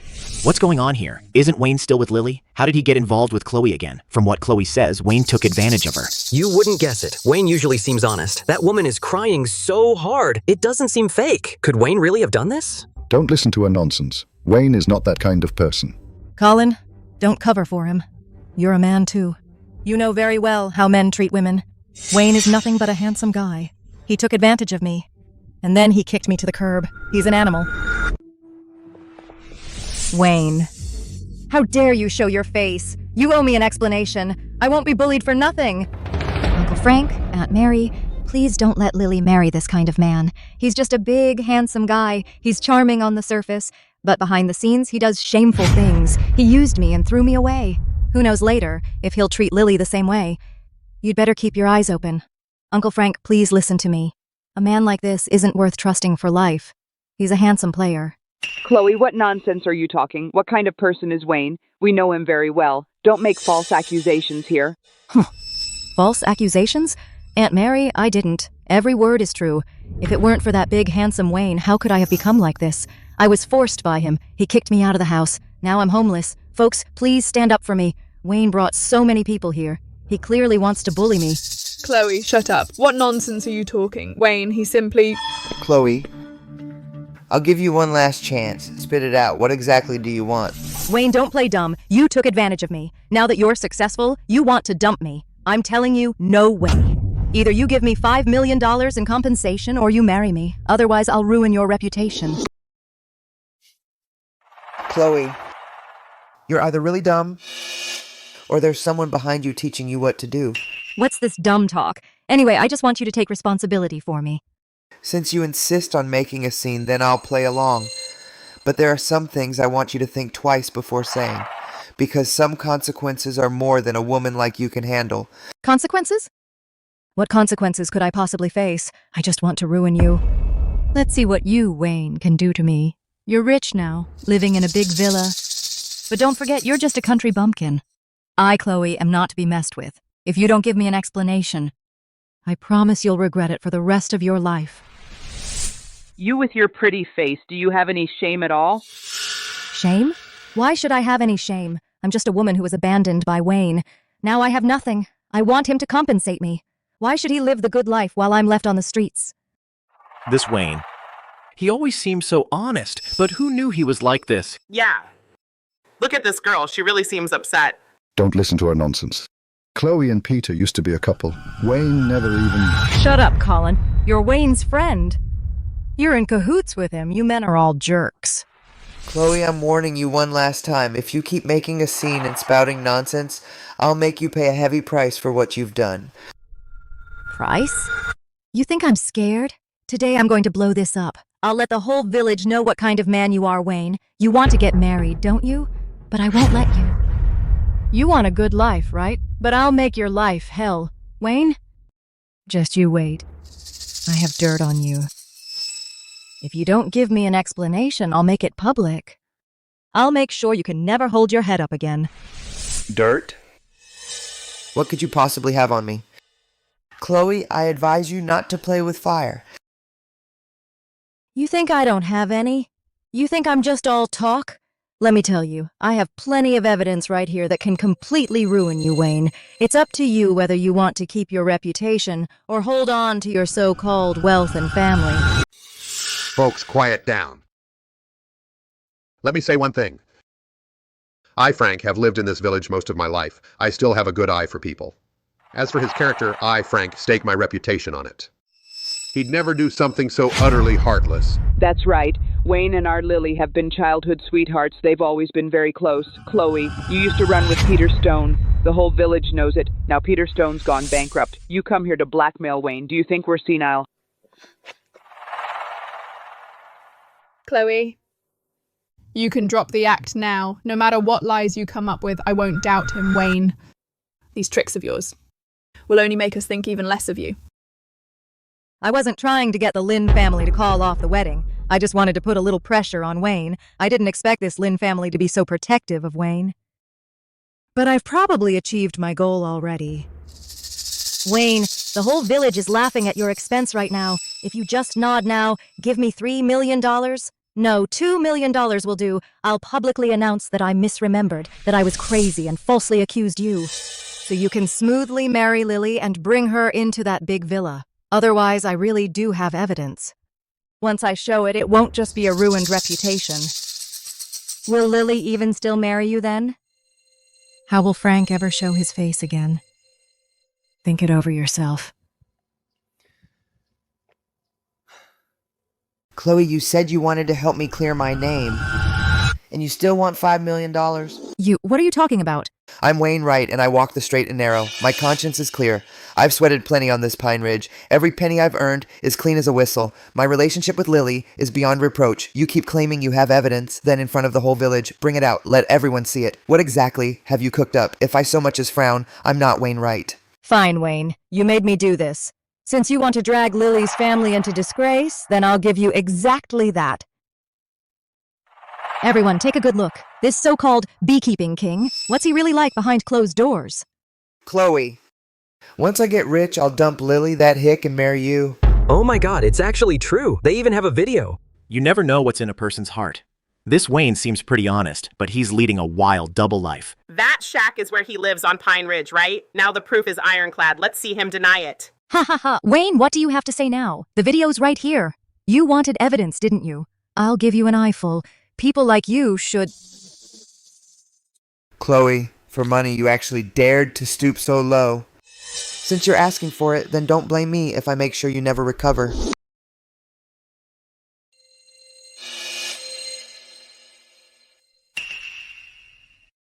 Chloe, you did a good job on this video.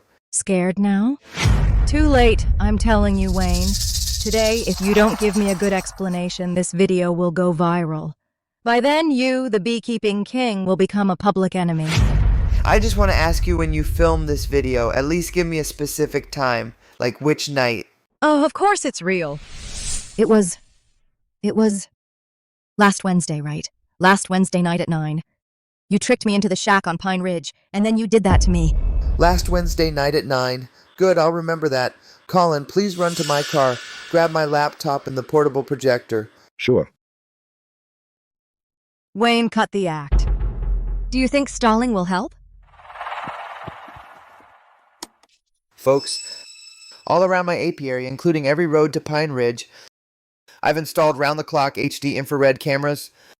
All the footage is uploaded to the cloud server in real time. No one can tamper with it. So let's all check out last Wednesday night at 9 and see what I was doing.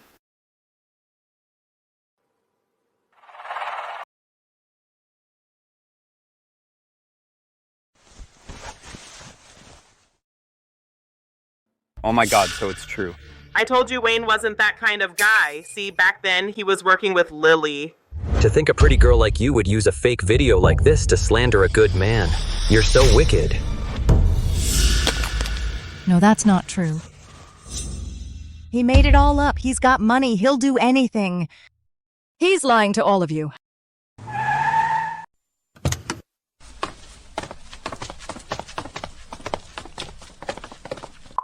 We got a report from Mr. Wright saying he was being extorted. Chloe. We've used technical means to track down your chat logs of hiring hackers to create fake videos. and the transfer receipts. Chloe, you're suspected of defamation and attempted extortion. The evidence is solid. Please come with us to the police station for questioning. You brought this on yourself. I hope you reflect on your actions in there.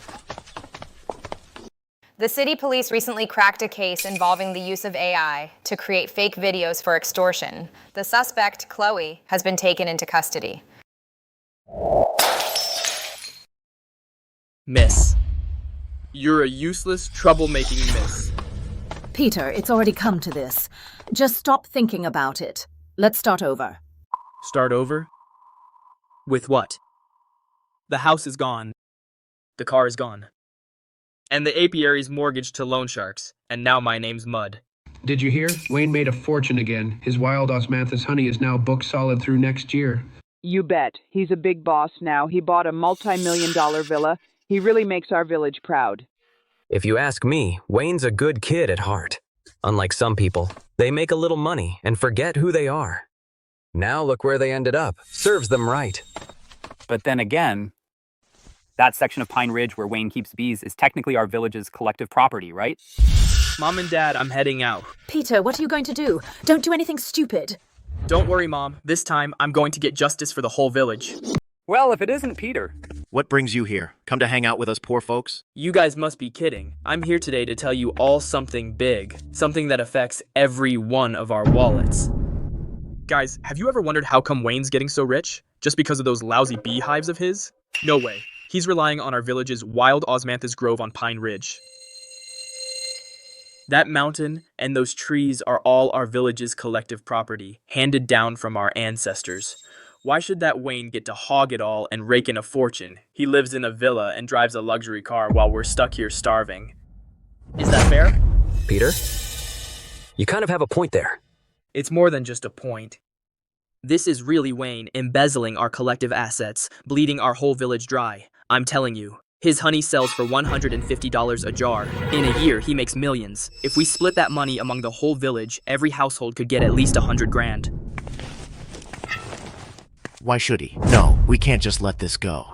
That's right. We can't just let it go. Let's go find him right now. Make him cough up every cent he stole from us. If he doesn't, we'll go to his apiary and grab the beehives and split the honey.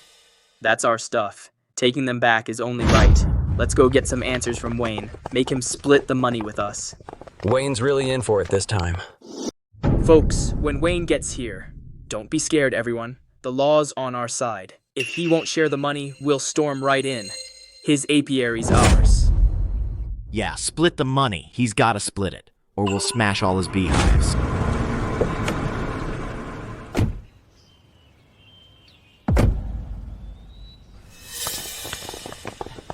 Wayne, you thief! Embezzling collective assets! Peter, what tricks are you up to now? Tricks? I'm standing up for the people. You've been using Pine Ridge's wild osmanthus to get rich. You've made millions. Why won't you share it with the folks? That mountain's everyone's, not just yours. Today, you either hand over the profits and split them with every family, or you get the hell off Pine Ridge. This apiary belongs to the whole village. Peter? I leased Pine Ridge from the village committee with a proper contract. It's in black and white, protected by law. What you're doing now is gathering a mob. That's illegal. Ha ha ha ha. A contract, huh? Don't scare us with that scrap of paper. We villagers won't stand for it. That contract of yours is just a scrap of paper. Today, if you don't meet our demands, nobody's getting through here. What's going on here? All gathered here trying to start a riot. Director Smith, perfect timing. We were just about to ask you to judge this. Wayne has taken over the village's wild osmanthus grove and gotten rich all by himself. Are you going to do something about it? Everyone, quiet down. I have something important to announce. After deliberation by the village committee and with the consent of the donor, Mr. Wayne Wright, we now announce the allocation of the $5 million he donated to our village. The funds will be used as follows. $5 million? $5 million. Wayne donated $5 million. How is that possible? Has he lost his mind? Director Smith, please stop joking. Since when is Wayne so good-hearted? There's definitely something fishy going on. Then listen up and see if anything's fishy. First, $2 million to rebuild our village elementary school, so the kids don't have to go to town for school. Second, $2 million for setting up a village clinic, equipped with professional medical equipment and medicine. Third, $1 million as a pension fund for the village, specifically to care for the elderly who live alone. That boy Wayne. Is something else? Our village school's falling apart. The kids, rain or shine, have to go all the way to town. Now that's great. This is what our village needs, a fine young man who made it out and never forgot his roots. Makes us ashamed we came to stir up trouble just now. Such a disgrace. I won't cause trouble anymore. Wayne is a good man. I shouldn't have let him egg me on. Don't let him fool you. He's just buying people's loyalty. He made millions. He only gave 5 million? No, wait. He made over 10 million. Peter, that's enough. Regarding Wayne's donation, the village committee oversaw the whole thing. Every penny goes where it's needed most. If you keep causing trouble here, don't blame me for being rude. I've decided to return to the village and start a business. Wayne, when did you decide this? Why didn't you tell me? I've been planning this for a long time. Our village raised me. Now that I have the ability, I should give back. Good son. Dad's proud of you. You did the right thing. I support you too. Wayne, we were fools just now. Fooled by that scoundrel Peter. Please be generous. Don't hold it against us. Wayne, from now on, if anything happens at your apiary, just say the word. We'll work for you for free. That's right, that's right. If anyone dares to touch your apiary, we'll be the first to stop them. You bunch of sheep. Just now you were all set to destroy his apiary, and now you— Shut up. You still talking? If it weren't for your stirring things up, would we have come to make trouble? You just hate seeing Wayne succeed. That's right. People like you deserve to go hungry. Ending up like this is all your own doing. Peter, you incited the villagers to riot. This isn't over. I'm going to report this to the town. You'll get what's coming to you. Wayne. Well done. Wayne. You're the pride of our village, woohoo! Folks, the reason I, Wayne, am where I am today is all because of your support. I'll keep working hard so we can all get rich together. Wayne, you really are someone I can trust with my life. Peter, stop messing around. Get a proper job. Accept your fate. Why should I accept my fate? Why does Wayne Wright get all the glory, while I have to live like a dog? Wayne Wright made it on his own merit. What about you? All you think about is crooked schemes. Skills? What are his skills, anyway? It's just beekeeping. I can do that, too. Right. Beekeeping. I can keep bees, too. Peter, you're crazy. Where would you get the money? The apiary's already mortgaged. The debt's not paid off yet. Mom, don't worry. I'm not going head-to-head with them this time. I have a smarter plan. Wayne, you made your fortune selling wild osmanthus honey, didn't you? Then I'll use your brand to make my own money. So you're Peter Stone. What do you want? John, I hear you're an expert in honey processing. I'd like to work with you. Partnership? How much are you offering? Not much. But I have a great idea. You know Wayne Wright from our village? The one who makes wild osmanthus honey. He sells it for $150 a pound. I've heard. Heard of it. What about it? We could make honey just like his and sell it for less. $100 a pound. It'll definitely sell well. You mean? John, you're a sharp one. It could work. But this takes skill. I'll have to charge you for the know-how. Besides, you're on your own if anything goes wrong. Deal. As long as I can make money, I'm open to anything. This recipe? I've spent 3 years perfecting it. It guarantees the taste, color, and aroma. It's exactly like the real thing. John, you're incredible. It tastes just like Wayne's honey. Of course. But let me warn you.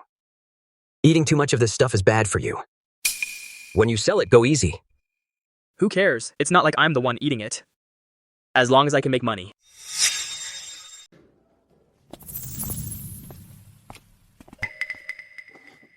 John, this label looks really good. Looks just like the real thing. Of course. I had it made by a professional factory. Even though it's similar, if you look closely, there are differences. Ours doesn't have the mark. It's fine. Who'd know the difference? As long as it's cheap, people will buy it.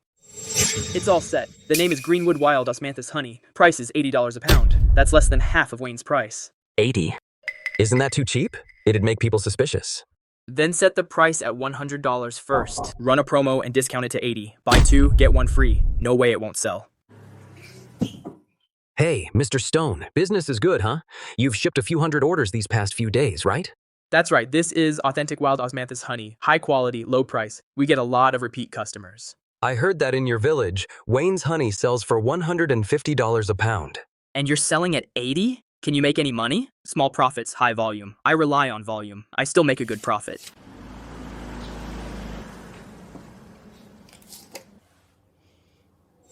Mom, Dad, look. Today, we sold over 200 orders again. At this rate, we can make over $100,000 a month. Peter, this honey of yours, is there anything wrong with it? It smells a bit weird to me. Mom, what do you know? This is premium stuff. John said it tastes good. Peter, I heard your honey is mixed with artificial flavors. If that gets found out, it's against the law.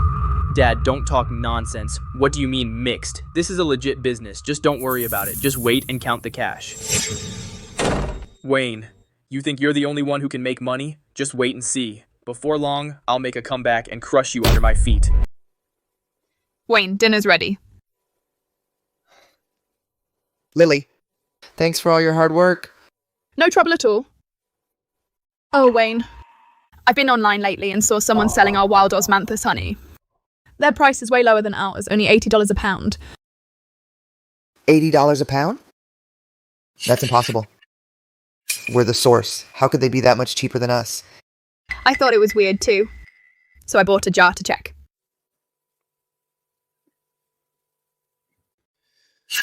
The label looks a lot like ours, but when you look closer, it's different. No certification mark, and the origin's unclear. This is fake. The smell is off. It's made with artificial flavor. Fake? Then who did it? Let me see the order.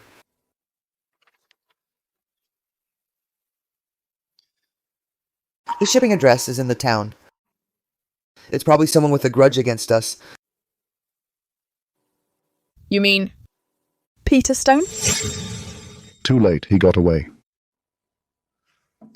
That's the smell of artificial flavor.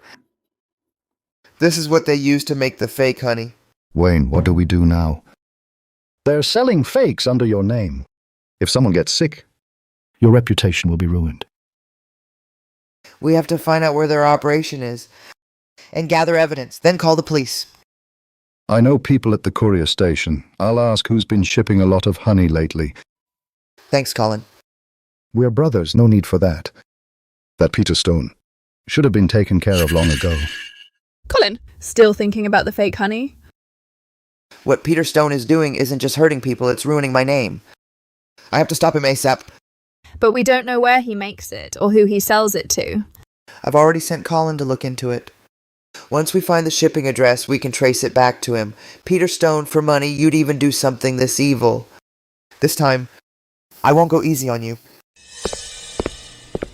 Station Master Smith, I'd like to ask you something. Has anyone been coming by to ship honey a lot lately? Yeah, there's a guy named Stone. He comes by every few days and sends out hundreds of orders. Do you know where he ships from? I'm not sure about that. But he always shows up in a beat-up van. I wrote down the plate number.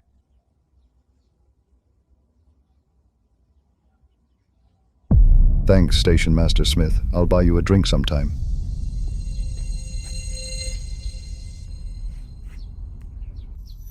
Wayne, I got the plate number of that van. I had someone look it up. The owner is Peter Stone. I've got someone watching it. Once he heads out, we'll find the place. Good, keep tailing him. Once you find the place, let me know right away. I'll report this to the Market Regulation Bureau first. Got it. Mr. Stone, business looks great. You've made a lot this month, huh? You bet. At this rate, next month, I'll pay off the loan sharks. Mom. Peter, something's wrong. A stranger was just in the village asking about you, asking if you're selling honey. What? Who's asking around? I don't know. A young guy drove up. Peter, are you in some kind of trouble? What's wrong? Someone's checking up on me. Could it be Wayne's guys? No, we can't stay here. Let's get out of here.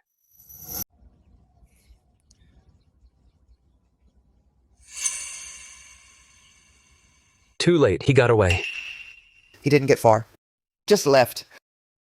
These raw materials and finished products are all evidence. Seal them all and take them away. Wayne, there's a room over here. The door's locked.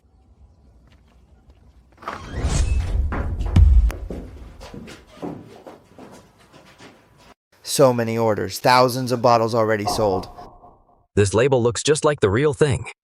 Your average consumer can't tell the difference. Mr. Wright, we'll take this evidence back for analysis. Thank you all.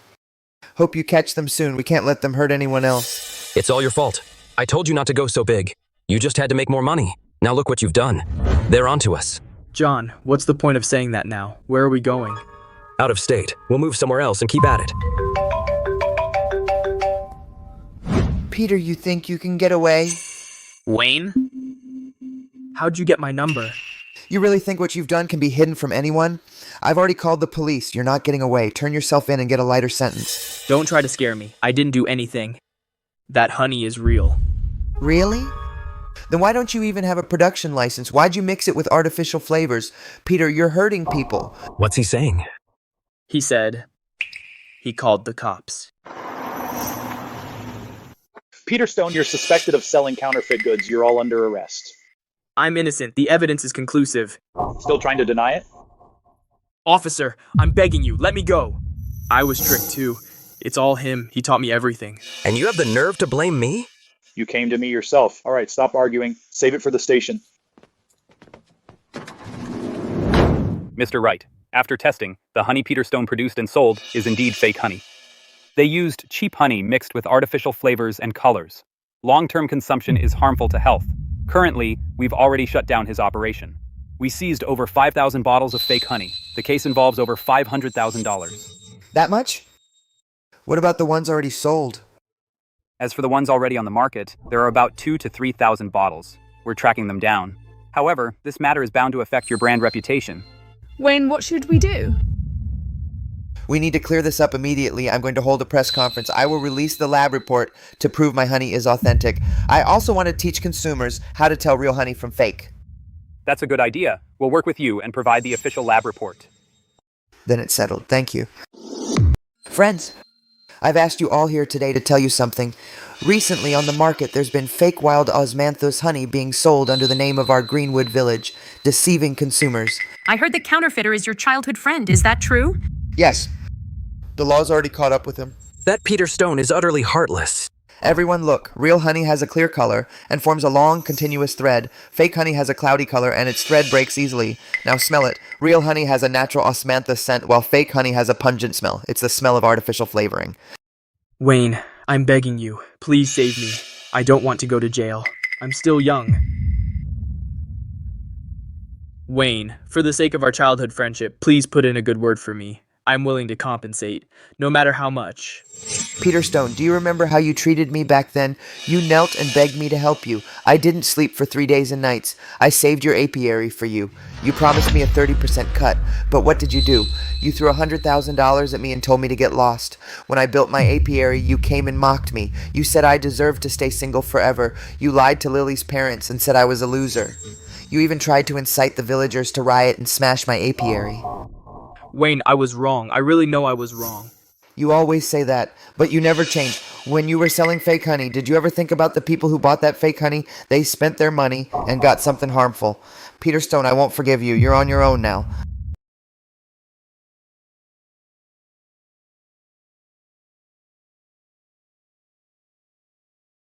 You've got another visitor.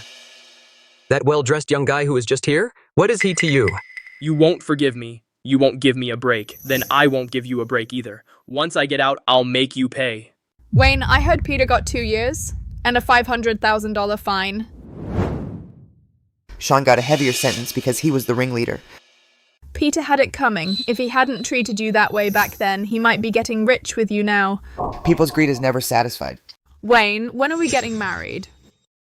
Once I finish this season, we'll have the wedding. I'm going to give you the grandest wedding. Who told you to go all out? I want everyone to know that I, Wayne Wright, am marrying the world's best woman. Wayne, you won't let me live. Then you won't live either. I'll take all your blood, sweat, and tears and burn it all to the ground.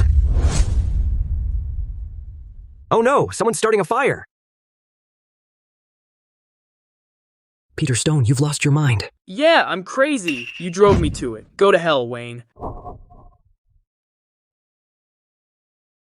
Help! Someone's starting a fire! Somebody hurry! Peter, you animal, you actually tried to burn down the apiary. Quick, put out the fire. Don't let it spread.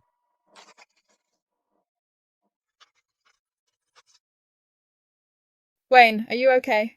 I'm fine. This man tried to burn down the apiary. We caught him. Take him away.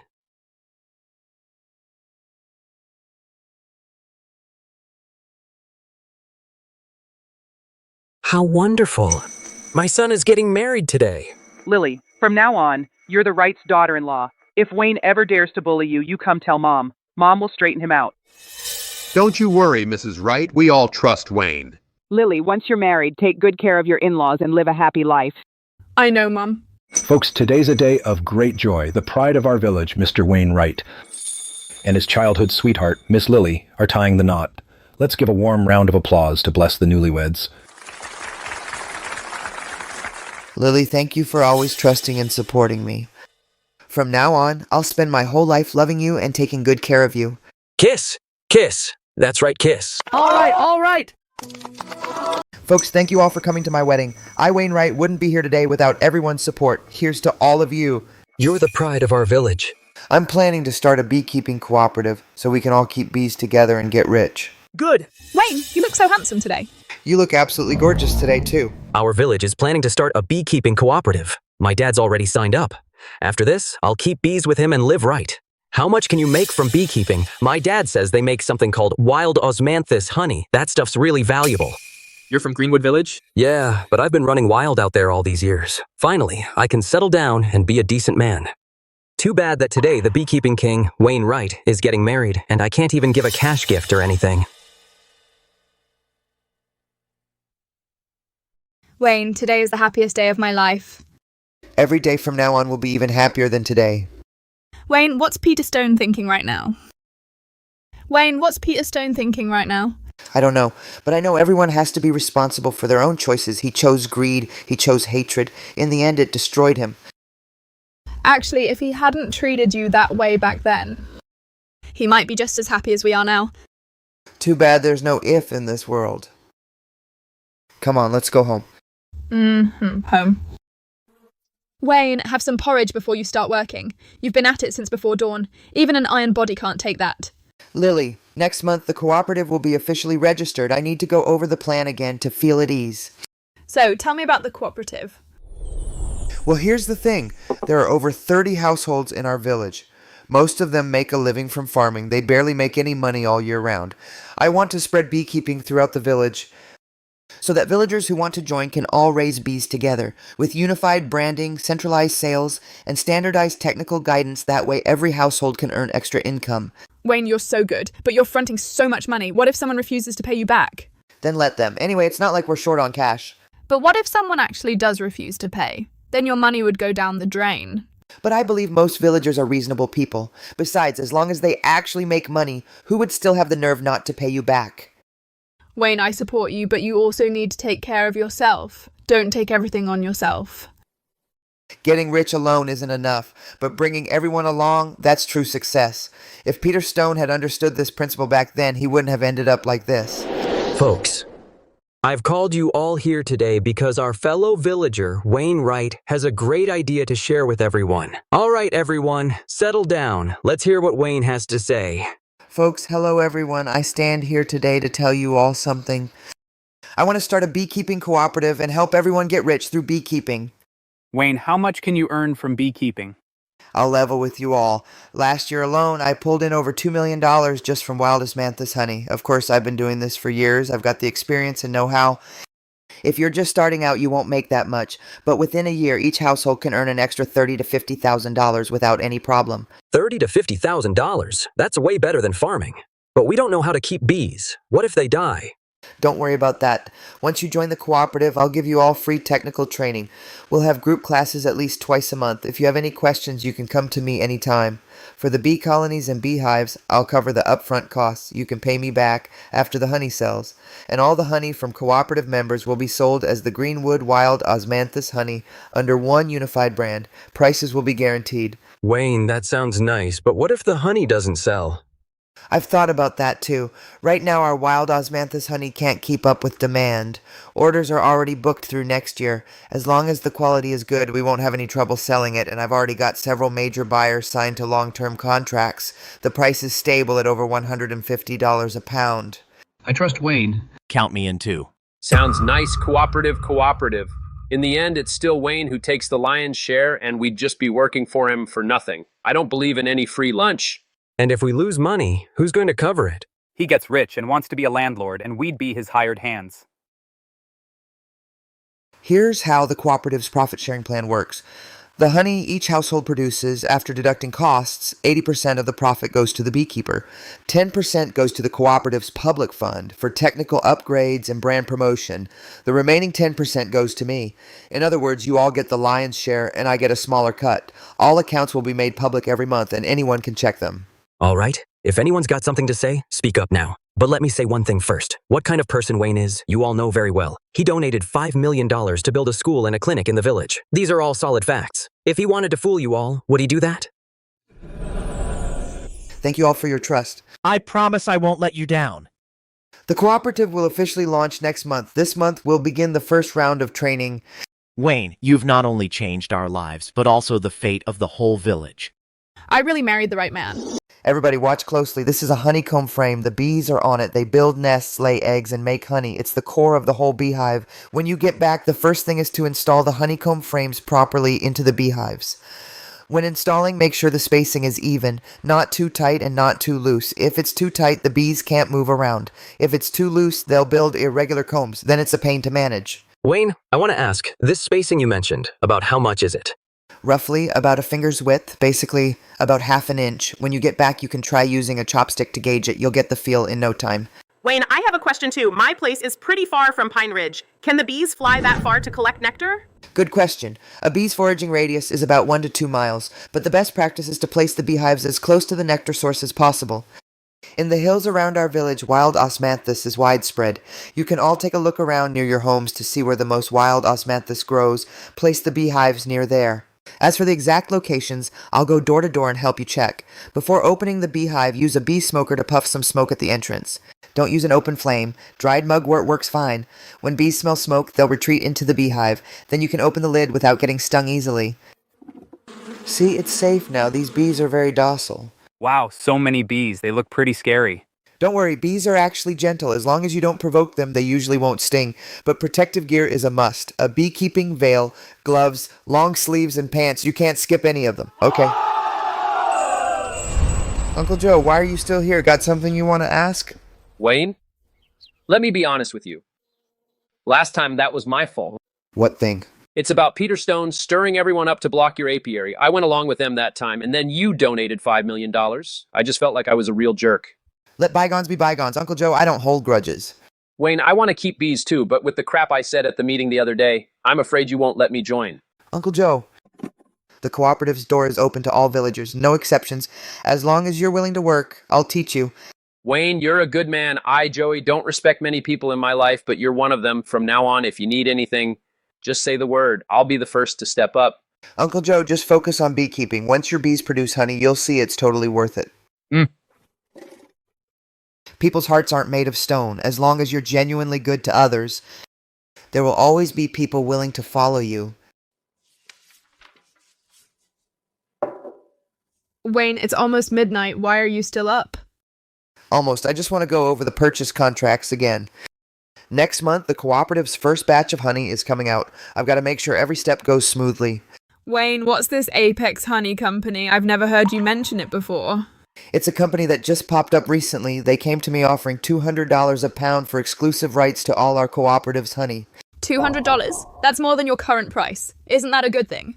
It's not that simple. They want exclusive purchasing rights. And the contract term is 5 years. So basically, once I sign the contract for the next 5 years, all my honey can only be sold to them. not to anyone else. What if they suddenly lower the price in the second year?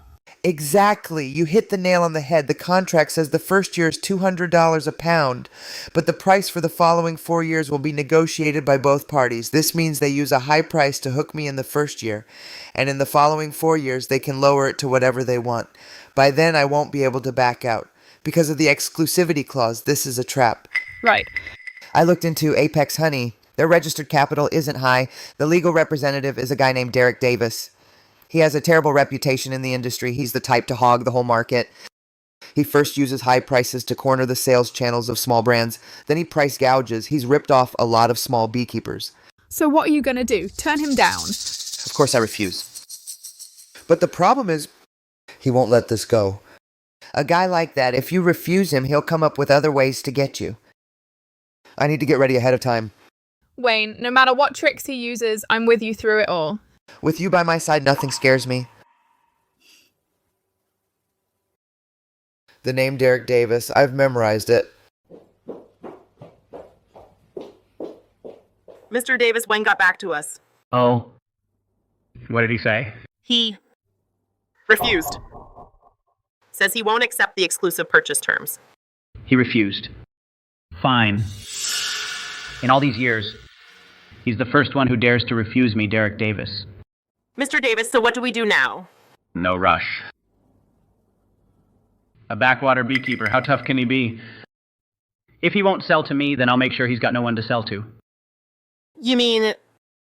Go find out which outlets his honey mainly goes to now. Then go talk to each one. Have them stop buying from Wayne. I'll pay them double.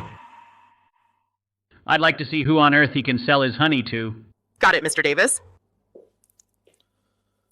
Also, go find out about that Peter Stone, where he's locked up now. Peter Stone? The one who made that fake honey? Right. I hear he's got a big beef with Wayne. He might come in handy. Wayne, you have no idea who you refused. In this industry, when I, Derek Davis, want someone gone, they won't survive 3 months. Folks, today marks the day our beekeeping cooperative in Greenwood Village is officially established. From today on, we're no longer individuals fighting alone. We are a team. As long as we work together and follow the technical specifications, I promise every household can have good days through beekeeping. Martha. Look, our son has made something of himself.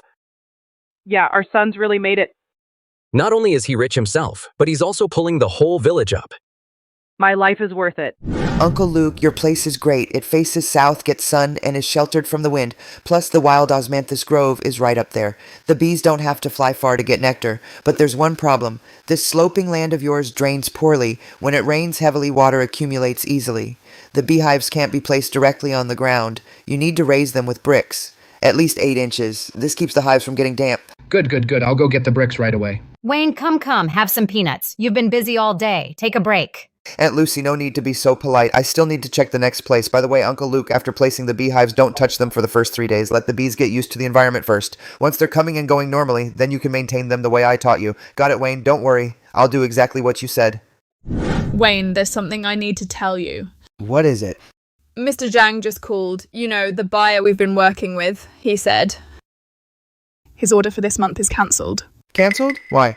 He didn't give a specific reason. He just said there were some changes. He told us not to ship anymore. And his tone was off. Like there was something he couldn't say. Sounds like Derek Davis has made his move. You mean the boss of Apex Honey? He has that much power, he can even get to Mr. Zhang. Mr. Zhang's business isn't just honey. If Derek Davis threatens him with other business, Mr. Zhang might, for the bigger picture, give up on us as his small clients. I'll try to contact other buyers. If Derek Davis really cuts off my sales, then we're in big trouble this time.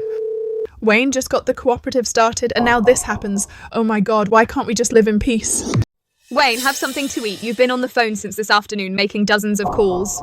Lily, out of 6 buyers, 4 have already been snatched by Derek Davis and the remaining 2 are hesitating. At this rate, once next month's honey from the cooperative comes out, we'll have no channels to sell it at all. Eat your noodles first and then we'll figure something out. Haven't you always said there are more solutions than problems? Lily, I have an idea. What idea? Derek Davis can cut off my traditional channels because those buyers are all afraid of him. He's been in the industry for over 20 years and has a deep network, but he has a blind spot. What blind spot? He's in traditional wholesale and doesn't know much about the internet. If we bypass him and build our own online sales channels like live streaming, e-commerce platforms, and community group buying, he'll have no hold on us. Right, people selling farm products online now are growing in number. Our honey is so good, if we sell directly to consumers and cut out the middlemen, profits will be even higher. But the problem is I don't know e-commerce, so I need to find someone who knows the ropes. Wayne, do you remember my college classmate Fiona? She's doing live stream operations in the provincial capital now, helping several agricultural brands with online promotions, and her results are great. Lily, you're truly my lifesaver. I'm not your lifesaver, I'm your wife, and a wife is much more important than a lifesaver. Mr. Davis, we've already reached an agreement with 4 of Wayne's 6 buyers. They all agreed to stop buying from Wayne. The remaining 2 are still in talks, and we can probably wrap them up in a day or 2. Good. Cut off his sales channels. That crappy little cooperative of his is just a pile of scrap metal. Once he can't hold out, he'll naturally come begging to me. By then, I'll offer $30 a pound to buy his honey and make him hand the goods over on his knees. As for Peter Stone, I went to the detention center to check on him. He hates Wayne to the bone. As long as we want to use him, he can be made to cooperate at any time. But he's locked up now, so there's only so much he can do. No rush. He's a good card, but now's not the time to play it. Once Wayne's cooperative collapses and the villagers are grumbling, that's when we play this card. Wayne, who do you think you are? I let you live, so you live. I let you die, and you die. You're still too green to fight me. Lily, long time no see. You're even prettier than in college. You too, Fiona. You're a busy woman now. I heard the brands you manage each bring in over $1 million a month. It's not that impressive, but it's not bad. By the way, about that thing you mentioned on the phone, I'm really interested in your wild osmanthus honey. I looked it up online. The quality is truly top-notch. Ms. Fang, here's a sample of our latest batch of honey in the lab report. Take a look. This flavor is incredible. I've promoted many honey brands. I've never had osmanthus honey this pure. If we put this on a live stream, it'll be a massive hit. There's a guy named Derek Davis who's monopolizing the industry. He's cut off our traditional channels almost completely, so I want to go the e-commerce route to bypass him. I've heard of this Derek Davis. He's an old fox in the honey business. He plays dirty, but no matter how tough he is, he can't touch us online. Mr. Wright, let me tell you, consumers today are getting smarter. They don't buy middlemen's hype. They care about quality, reputation, and authenticity. With your honey's quality, as long as we promote it right, Derek Davis can't do a thing to you. So what do you think we should do? I have a complete plan. First, short videos with real content to get people hooked. We'll film you in the countryside harvesting honey, testing the honey quality, and eye-catching shots of the osmanthus.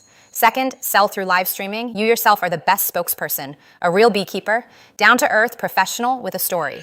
When you stand in front of the camera, consumers will trust you. That's a great plan. Wayne, the way you work in the factory looks really cool. It'll look great on camera. I'm not great on camera. You don't need to act. Just be yourself. Say what you usually say. Do what you usually do. The more genuine, the better. What consumers hate most these days is overpackaged, phony hype. Your authenticity is your biggest advantage. All right, I'm in. Ms. Fang, what are your terms for cooperation? Just call me Fiona. I'll handle the promotion and operations. We split the profits 50-50. 40-60. You get 60, I get 40. You'll have more work than me. Mr. Wright, you're the first client I've seen who voluntarily gives the other side a bigger cut. For that alone, I know this is going to work out. Yeah, just like that, Mr. Wright. Just pretend we're not here. Just do your thing.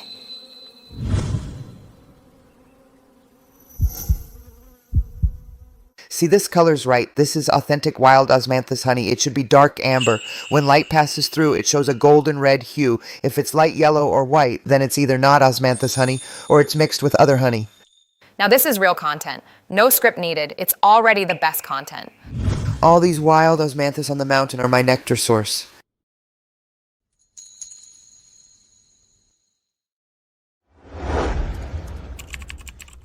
Look, the first video is done. Oh my god, so our apiary looks this beautiful on camera. Beauty is one thing, but what matters more is authenticity. Viewers today have seen too many heavily filtered fakes. When they suddenly see content so real, they're bound to be moved. I'm going to post it tonight. We'll check the stats tomorrow. All right, you decide. Mr. Wright, Lily, quick, come check this out. Overnight, views hit 5 million, over 500,000 likes. The comment section is all people asking where to buy it. One night, that's the power of the internet. Mr. Wright, strike while the iron's hot. Tonight, we're doing our first live stream. You'll be on camera yourself, right at the apiary. We'll extract honey on-site, taste it on-site, and answer viewers' questions on-site. I promise we'll get orders tonight. Okay. Wayne, nervous? A little. I'm not afraid of bees, but cameras make me nervous. Just pretend it's me behind the camera, like you're talking to me. Just be yourself. Mr. Wright, we're live. There are already 30,000 people waiting. I'll warm up the audience for 2 minutes. Then you're on. Welcome to our live stream. I'm Fiona. Today we're bringing you a special live stream. We've come directly to an apiary deep in the mountains. Right behind me is the beekeeper from that video, Wayne Wright. Next, he'll personally show you a jar of authentic wild osmanthus honey and how it's made. Okay, everyone hang tight. Please welcome our master beekeeper, Wayne Wright. Hello everyone, I'm Wayne Wright. Look, these are my beehives. The bees inside are Chinese honeybees, also called native bees. They're native to China. See this honeycomb? The white wax caps on top mean it's fully ripe. The moisture content of ripe honey is below 20%. No processing needed. You can eat it right from the hive. Look everyone, this is our wild osmanthus honey. It's dark amber. It has a natural osmanthus scent. This batch tastes amazing. Sweet but not cloying, with a subtle osmanthus aftertaste. Don't worry, everyone. Our wild osmanthus honey is now officially on sale. Click the yellow cart below to place your order. Today's launch special. Buy 2, get 1 free. Lily. 10 minutes into the stream, we've sold over 300 orders. Over 300 orders? In 2 hours, we sold over 1,800 orders. Sales are over $270,000. Peak concurrent viewers topped 100,000. 2 hours, 270,000. Right, and this is just the first one. Once we build up our content lineup and stream every day, 1 million a month is totally doable. All of Derek Davis's traditional channels combined can't beat a single live stream. Wayne, we made it! Derek Davis, you cut off my old path. I'll open a new path, and it's much wider than you think. Mr. Davis, we've got a situation. You need to see this. What is it? Wayne has started doing e-commerce. He had his first live stream last night. He sold nearly $300,000 in 2 hours. His short video account just hit 200,000 followers. So he's selling honey online. He thinks just because he switched channels, I can't touch him. Mr. Davis, online is nothing like offline. It's hard for us to step in. The platforms have their own rules. We can't handle it the way we handle offline. We just can't. Let me show you what having a way really means. First, get people to flood his live stream with bad reviews. File malicious complaints. Dozens of complaints in one stream. The platform will shadow ban his account or even get it banned. Second, get some bot accounts. Post on social media. Claim his honey has quality issues. Use a fake lab report to ruin his reputation. Third, go talk to President Lewis of the State Beekeeping Association. Tell him dinner's on me. I've got some things to discuss. He's with the Beekeeping Association and he holds the authority to review industry standards. If he says the word, he can make Wayne's honey disappear from the market. Mr. Davis, what if these tricks get exposed? I'm paying you not for you to tell me how to run things. Just get it done. Yes, Mr. Davis. Wayne! Uncle Joe, what's wrong? I just saw something on my phone. There's someone online saying your honey has problems. They're saying your honey's mixed with sugar and flavoring. They even attached a lab report. Lots of people are sharing it. That lab report is fake. Our honey, every batch has a certified lab report. We've never had any quality problems. Then somebody's definitely out to sabotage you. People like that are just despicable. Wayne, what should we do? I'll round up the guys and settle this with them. Uncle Joe, don't do anything rash. Fighting won't fix anything. Someone's behind all this, Fiona. Someone's spreading rumors online. They're saying our honey has quality problems. Have you seen it? Yeah, and it's not just one post. There are multiple accounts all posting at once. These accounts are all brand new. They're obviously bots. Mr. Wright, this is a coordinated attack. Can you trace who's behind this? I'll try, but first, we've got to put out the fire. We can't let the rumors spread any further. I think we should immediately put out a statement video. Put all the official lab reports out there for everyone to see. Let the facts speak for themselves. All right, you handle it. I'm heading over to the city testing center now to do an on-the-spot test and stream it all live. Great idea. Real gold doesn't fear the fire. As long as we test on the spot and the results are fine, the rumors will fall apart. Hey everyone, I'm sure a lot of you have seen online the fake reports about our honey. Today, we're at the Provincial Agricultural Product Quality Testing Center to run an open, transparent test right here. We're live streaming the whole thing. No cuts, no polish. Good or bad, the results call the shots. So let's just wait for the results, see if there's actually a problem. Those rumor mongers are despicable. What if it's true though? These honey samples were picked at random from the warehouse. They're from different batches.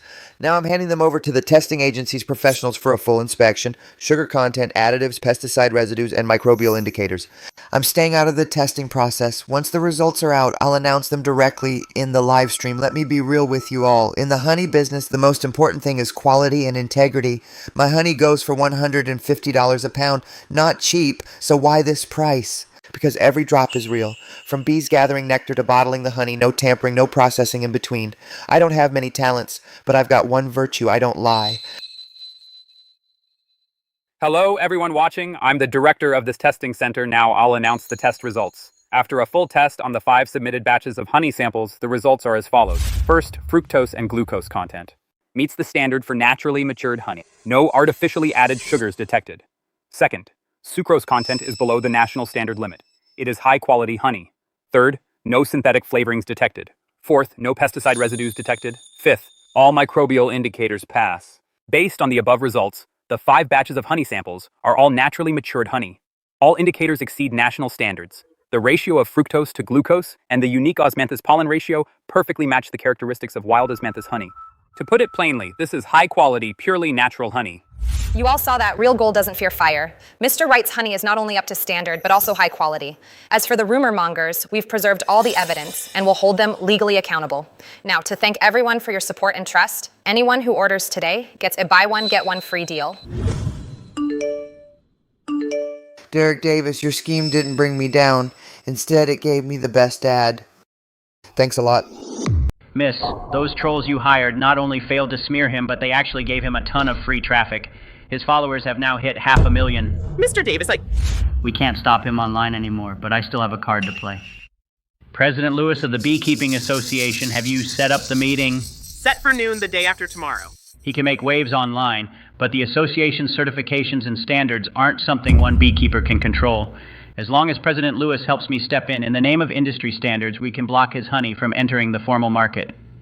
No matter how much he sells online, it won't matter. Honey without industry certification, major clients and supermarkets won't dare to stock. Got it. Wayne, you think you've won? A single live stream can turn it all around? You're still too green. In this industry, I make the rules. Wayne, look, is this honey the right color? Uncle Luke.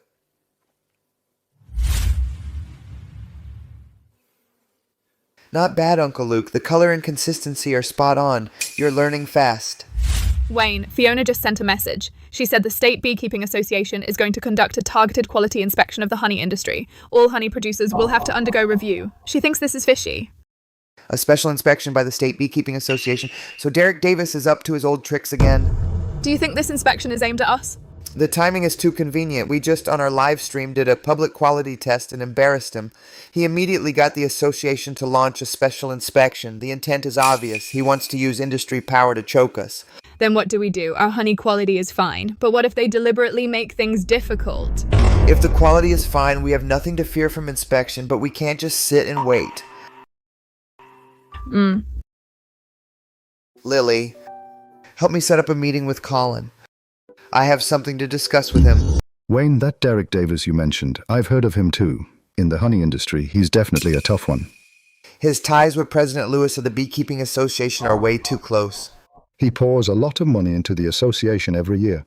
That's exactly what I'm worried about. If President Lewis during the inspection deliberately trips us up, we'll be in a tight spot. Wayne, I've got some info you might find interesting. A while back, when I was doing business in the provincial capital, I happened to hear that President Lewis got reported recently. Some say that during his tenure at the association, he took bribes from several companies. He used his industry standard review authority to favor specific companies. Now the State Ethics Committee seems to be secretly investigating him.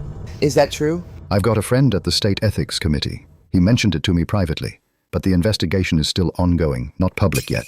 If President Lewis really is under investigation, then he won't dare to act too boldly now. But Derek Davis might not know about this. Wayne, you mean...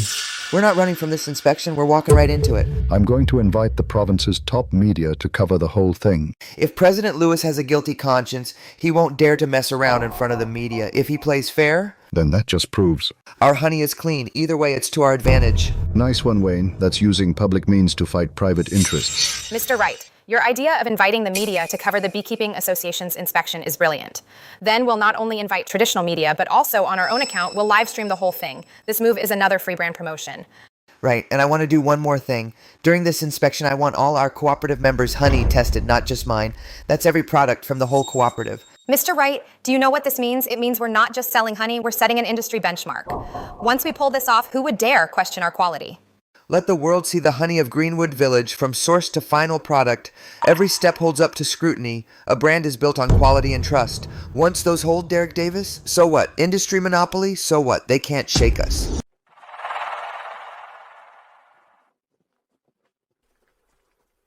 Mr. Wainwright, quite a setup you've got here. For a routine inspection, why all this fuss? President Lewis, this is a transparent inspection. My honey is top-notch. I'm not afraid of anyone taking a look. And it helps more people learn about the quality standards of honey. It's also being responsible for the industry. Well, since you're so confident, let's get started then. Experts, please take a look. Every beehive has a number corresponding to detailed management logs, including bee origin, quarantine certificates, daily medication logs, harvesting time, and yield. All data is open and transparent. This level of management is more standardized than many large corporations. On-site rapid test results for Wayne's apiary. For the submitted samples, all indicators exceed national standards, meeting premium honey quality requirements. Mr. Wright's apiary management is indeed very professional. The honey quality is great too. The association will issue the inspection report truthfully. Thank you, President Lewis. I believe the association will be fair and just when issuing the report. After all, so many consumers across the province are watching. How are things going? Mr. Davis, this Wayne Wright is tough to deal with. He brought the media and live streaming here. I couldn't tamper with anything on site. And someone's been keeping an eye on me lately. The State Ethics Committee seems to be looking into me. This matter, I can't be involved in it anymore. That old fool bailed on us when it mattered most. Worthless piece of trash. Mr. Davis, we can't count on President Lewis anymore. What do we do now? Wayne's online sales are blowing up every day. He's already got over 1 million followers. Monthly sales are already past $2 million. If we don't do something soon, he'll become the top brand in the industry. When is that Peter Stone getting out? Next month? I want to see him when he's out. Mr. Davis, are you sure you want to use this guy? He was jailed for fake honey and arson and got several years. His reputation is ruined. I don't give a damn about his reputation. What I need is for him to hate Wayne. A man who hates him to the bone will stop at nothing. As long as I give him enough money and support, he'll be my best weapon. But... No buts. Get it done. Mr. Wright, our online channels are solid now, but I think e-commerce alone isn't enough. We should move into offline sales, get into supermarkets and boutique stores. That way we can build a complete online and offline dual channel strategy. You're right, but getting into supermarkets requires industry certification and cooperation from channel partners. Derek Davis still has pull in that area. So I suggest you make a trip to the provincial capital. Talk directly to the purchasing departments of several major supermarkets. Your brand awareness is enough now. They can't ignore the endorsement of 1 million+ followers. Good. I'll sort out the cooperative's affairs first. I'll head to the provincial capital the day after tomorrow. Wayne, if you're going to the provincial capital, I'll come with you. Uncle Joe can keep an eye on the cooperative. It'll be fine. All right, we'll go together. You two are such a model couple. Tell you what, I'll set up meetings with a few supermarket purchasing managers for you. You can go straight to the talks when you arrive. Mr. Wright, I've looked into your honey. The quality is really good and it's got great reviews online. But the sales percentage of honey categories in our supermarket has never been high. And honestly, we already have a long-term cooperation agreement with Apex Honey, which might upset them. Mr. Clark, I understand your concerns, but let me ask you one thing. When consumers walk into a supermarket to buy honey, what do they care about most? Quality and price. As for quality, I've got an official report from a testing agency. All indicators far exceed national standards. As for price, we've got over 1 million followers now. We get hundreds of thousands of views a day. If you just let me use my account to promote you for free, this traffic converted into ad value is worth at least hundreds of thousands of dollars. Traffic-driven in-store consumption. This is really a very attractive partnership model.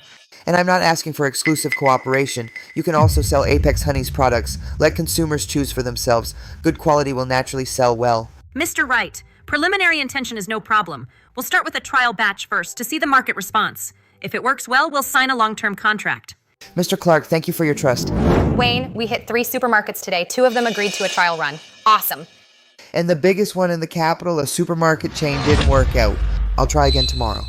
Wayne, don't you think our life has changed too fast? A year ago, you were still sleeping in a shack. Now you're in the capital talking about a partnership with a big supermarket.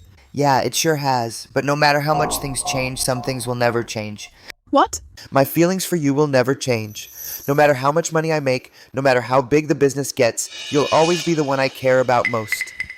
Wayne, with you by my side, I'm not afraid of anything. Who are you? What do you want? Hello, Mr. Stone. I'm Derek Davis, chairman of Apex Honey. I came all the way just to see you. Honey business? What do you want with me? Mr. Stone, I've been closely following your situation. Back then, your apiary in Greenwood Village was in the end, you ended up in here for some trivial matters. I think you really got a raw deal. Wronged? I sure was wronged. If it weren't for that handsome Wayne, right now I'd still be the most prominent man in Greenwood Village. Exactly. You've always been a capable guy, just a bit unlucky. Now, Wayne, thanks to your village's wild osmanthus honey, makes millions a year. He lives in a villa worth millions. The cooperative is booming. He's blowing up online. And you've been suffering in here for years. Is that fair? That wild osmanthus grove. I discovered it first. It was perfect for beekeeping. It was Wayne who stole my opportunity. Mr. Stone, you're out tomorrow. Once you're out, what are you going to do? What can I do? I have nothing left now. No house, no car, no money either. Here's $100,000 in cash. Think of it as a little allowance from me. There's no such thing as a free lunch. What exactly do you want me to do? Very simple. After you get out, I'll fund your comeback. You keep running your honey business, but this time not alone. You'll partner with me. I'll provide funding, distribution channels, and technology. You bring your knowledge of Greenwood Village and your connections. As for Wayne, you know those villagers better than anyone. If you can get the cooperative's villagers to leave one by one, Wayne will be a general without an army. With no honey supply, his brand will be an empty shell. Break up the cooperative. This idea of yours, I like it. As for this, you keep it for now.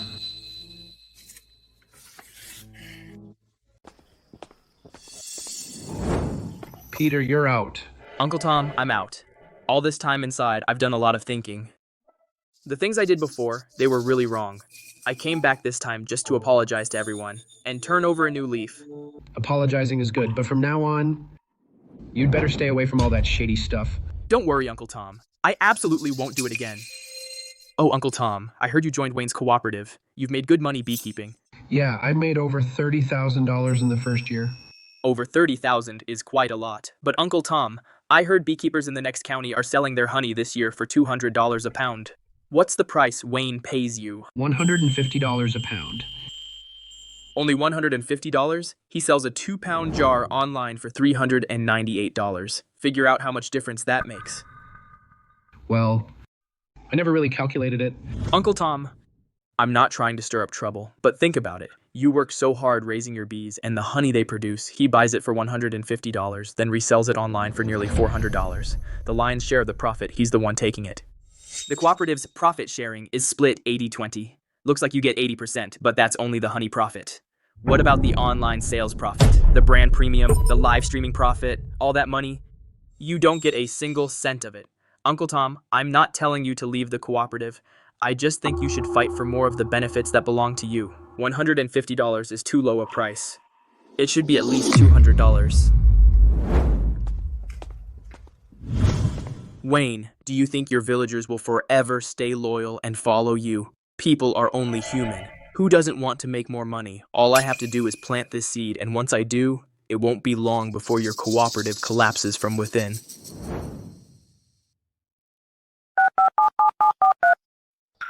Mr. Davis, the first step has already begun. Don't worry. I know these people inside and out. Give me a month, and I guarantee they'll all leave Wayne one by one. How come we're missing 6 or 7 people? I don't know either. I called them up. Some said they had stuff to do, others just didn't pick up. Wayne, I've got something to tell you. Go ahead, Uncle Luke. It's about the purchasing price. Wayne, $150 a pound is already a lot, but I've heard you sell at a higher price online. It's not that I don't trust you, but some people are whispering. They say our profit sharing isn't quite fair. Do you think you could raise the price a bit? Uncle Luke, is all this what Peter Stone told you? Wayne, Uncle Luke, I don't blame you. It's human nature. Everyone wants to make more money, but let me tell you the truth. I sell it online for $398. After deducting operating costs, packaging fees, shipping fees, platform commission, and promotion fees, and Fiona's team's share... Then what's left for you? The profit I actually pocket isn't much more than $150, and brand building and promotion have cost a lot of manpower and money. These are all hidden costs. All this he never told me. Of course he wouldn't. What kind of man Peter Stone is, you know very well. He made fake honey and hurt people. He burned down the apiary. He did a few years in prison. Now that he's out, he's stirring up trouble everywhere. Uncle Luke, do you really think he is doing this for your own good? Wayne, you're right. I was a fool. When you donated $5 million to build the village a school and a clinic, where was Peter Stone? What right did he have to drive a wedge between us? Uncle Luke, I'm glad you came around. But this also made me realize I really need to make the cooperative's finances more transparent. Starting next month, I'll make all online sales details, income and expenses open to every cooperative member. Anyone can check anytime. Wayne, you're the real deal. From now on, I won't listen to their twisted talk anymore. Uncle Joe, you're an elder in this village. This cooperative looks good on the surface, but it's actually just Wayne using our honey to line his pockets. Just think, he lives in a multi-million-dollar villa while we're still stuck in these mud houses. Peter Stone, get the hell out. I've done a lot of messed up things in my life, but one thing I've learned, a man should always repay kindness. What kind of man is Wayne? When I was at rock bottom, he handed me tools. I may be a rough guy, but I'm no ingrate. Take your divisive talk and go tell it to someone else. It won't work on me. Uncle Joe, don't get me wrong. I'll say it one more time. Get out! That old fool Joey doesn't know what's good for him. But no matter, there's always someone who will follow me. Wayne, just you wait. Wayne, I found something about Derek Davis, Apex. Honey has big problems. He has 3 honey processing plants. 2 of their health permits are expired, and I also got a copy of his shipping manifest from last year. He claims it's pure natural honey, but of the products he sells, over 40% is cut with syrup. That's outright fraud. Is the evidence solid? Solid. I found 2 former employees who worked at his factory. They're willing to testify, and I even got hold of his bribery record with President Lewis of the Beekeeping Association. The bank transfer is in black and white. One transfer of $800,000 with a memo that says, "Thank you, President Lewis." Oh my God, that Derek Davis turns out he's the biggest fraudster of all. Colin, have you kept this evidence safe? All safe. I made 3 backups. Good. Tomorrow morning we'll turn him in. We'll submit all the evidence. Also, Fiona. I'm here. I need you to prepare a live stream. Once the results from the report are in front of the whole nation, I'll expose Derek Davis's true colors. Let everyone know that this man not only monopolizes the industry and suppresses competitors, but the honey he sells is the real fake. No problem, Mr. Wright. This time, we need to not only protect ourselves, but also help the entire industry remove the cancer. Wayne, this time we have to make Derek Davis and Peter Stone go down together. We can't let them keep harming people anymore. Don't worry. This time I'll solve this problem once and for all. Mr. Davis, bad news. We got word from Peter Stone that his Greenwood Village recruitment plan isn't going well. Most villagers aren't buying it, and Wayne seems to know that we've been manipulating behind the scenes. I see. How does he know? Not sure. But the bigger problem is, a former employee of our factory contacted me and said someone is looking into our product quality and financial records. Investigating. Who's investigating? Not sure yet, but it's most likely Wayne's people. That little punk Wayne. He actually traced it back to me. Damn it! I need to hide the evidence right away. This is all the evidence we've gathered, including the shipping manifests, bribery records, and witness testimony. Mr. Wright, the evidence you provided is very detailed. Apex Honey is suspected of producing and selling counterfeit goods, bribery, and tax evasion. That's already multiple illegal acts. We will immediately launch an investigation. We'll also notify the police. Thank you. I have just one request. Please act as soon as possible. If this man isn't stopped, the entire industry will have no peace. Don't worry. We'll handle it according to the law. Who's there? Derek Davis. You're suspected of producing and selling counterfeit goods and bribery. You're now under arrest. That's impossible. I've been in business for 20 years. How could this happen? Uncle Tom, everything I said is true. The purchasing price outside has risen to $200. Don't be kept in the dark.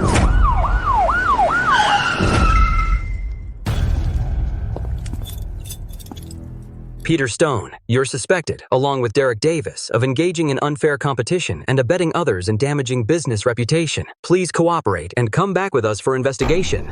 It's over. This time it's really over. Folks, I'm very happy to announce that the Greenwood Village Beekeeping Cooperative has been honored by the provincial government with the title of Provincial Rural Revitalization Demonstration Base. Our village's per capita income over the past year has gone up 300%. Great. Thank you, everyone. Today I'd like to share some good news with you. Our Greenwood Wild Osmanthus honey has officially obtained the National Geographical Indication Protection Product Certification. From today on, in all of China, only the wild osmanthus honey produced by Greenwood Village can be called Greenwood Wild Osmanthus honey. Wayne, you're the hero of our village. In my entire life, the best decision I ever made was to follow Wayne into beekeeping. Honey, our son has really made it. Yeah, I never dreamed we'd see this day. This kid Wayne has never let me down. Wayne, the baby is kicking me. The baby's happy for his daddy. Dad once told me something. In life, it's not about how far you go, but who you bring with you. Now I finally understand one person's success is nothing. Making the people around you live good lives is the real success.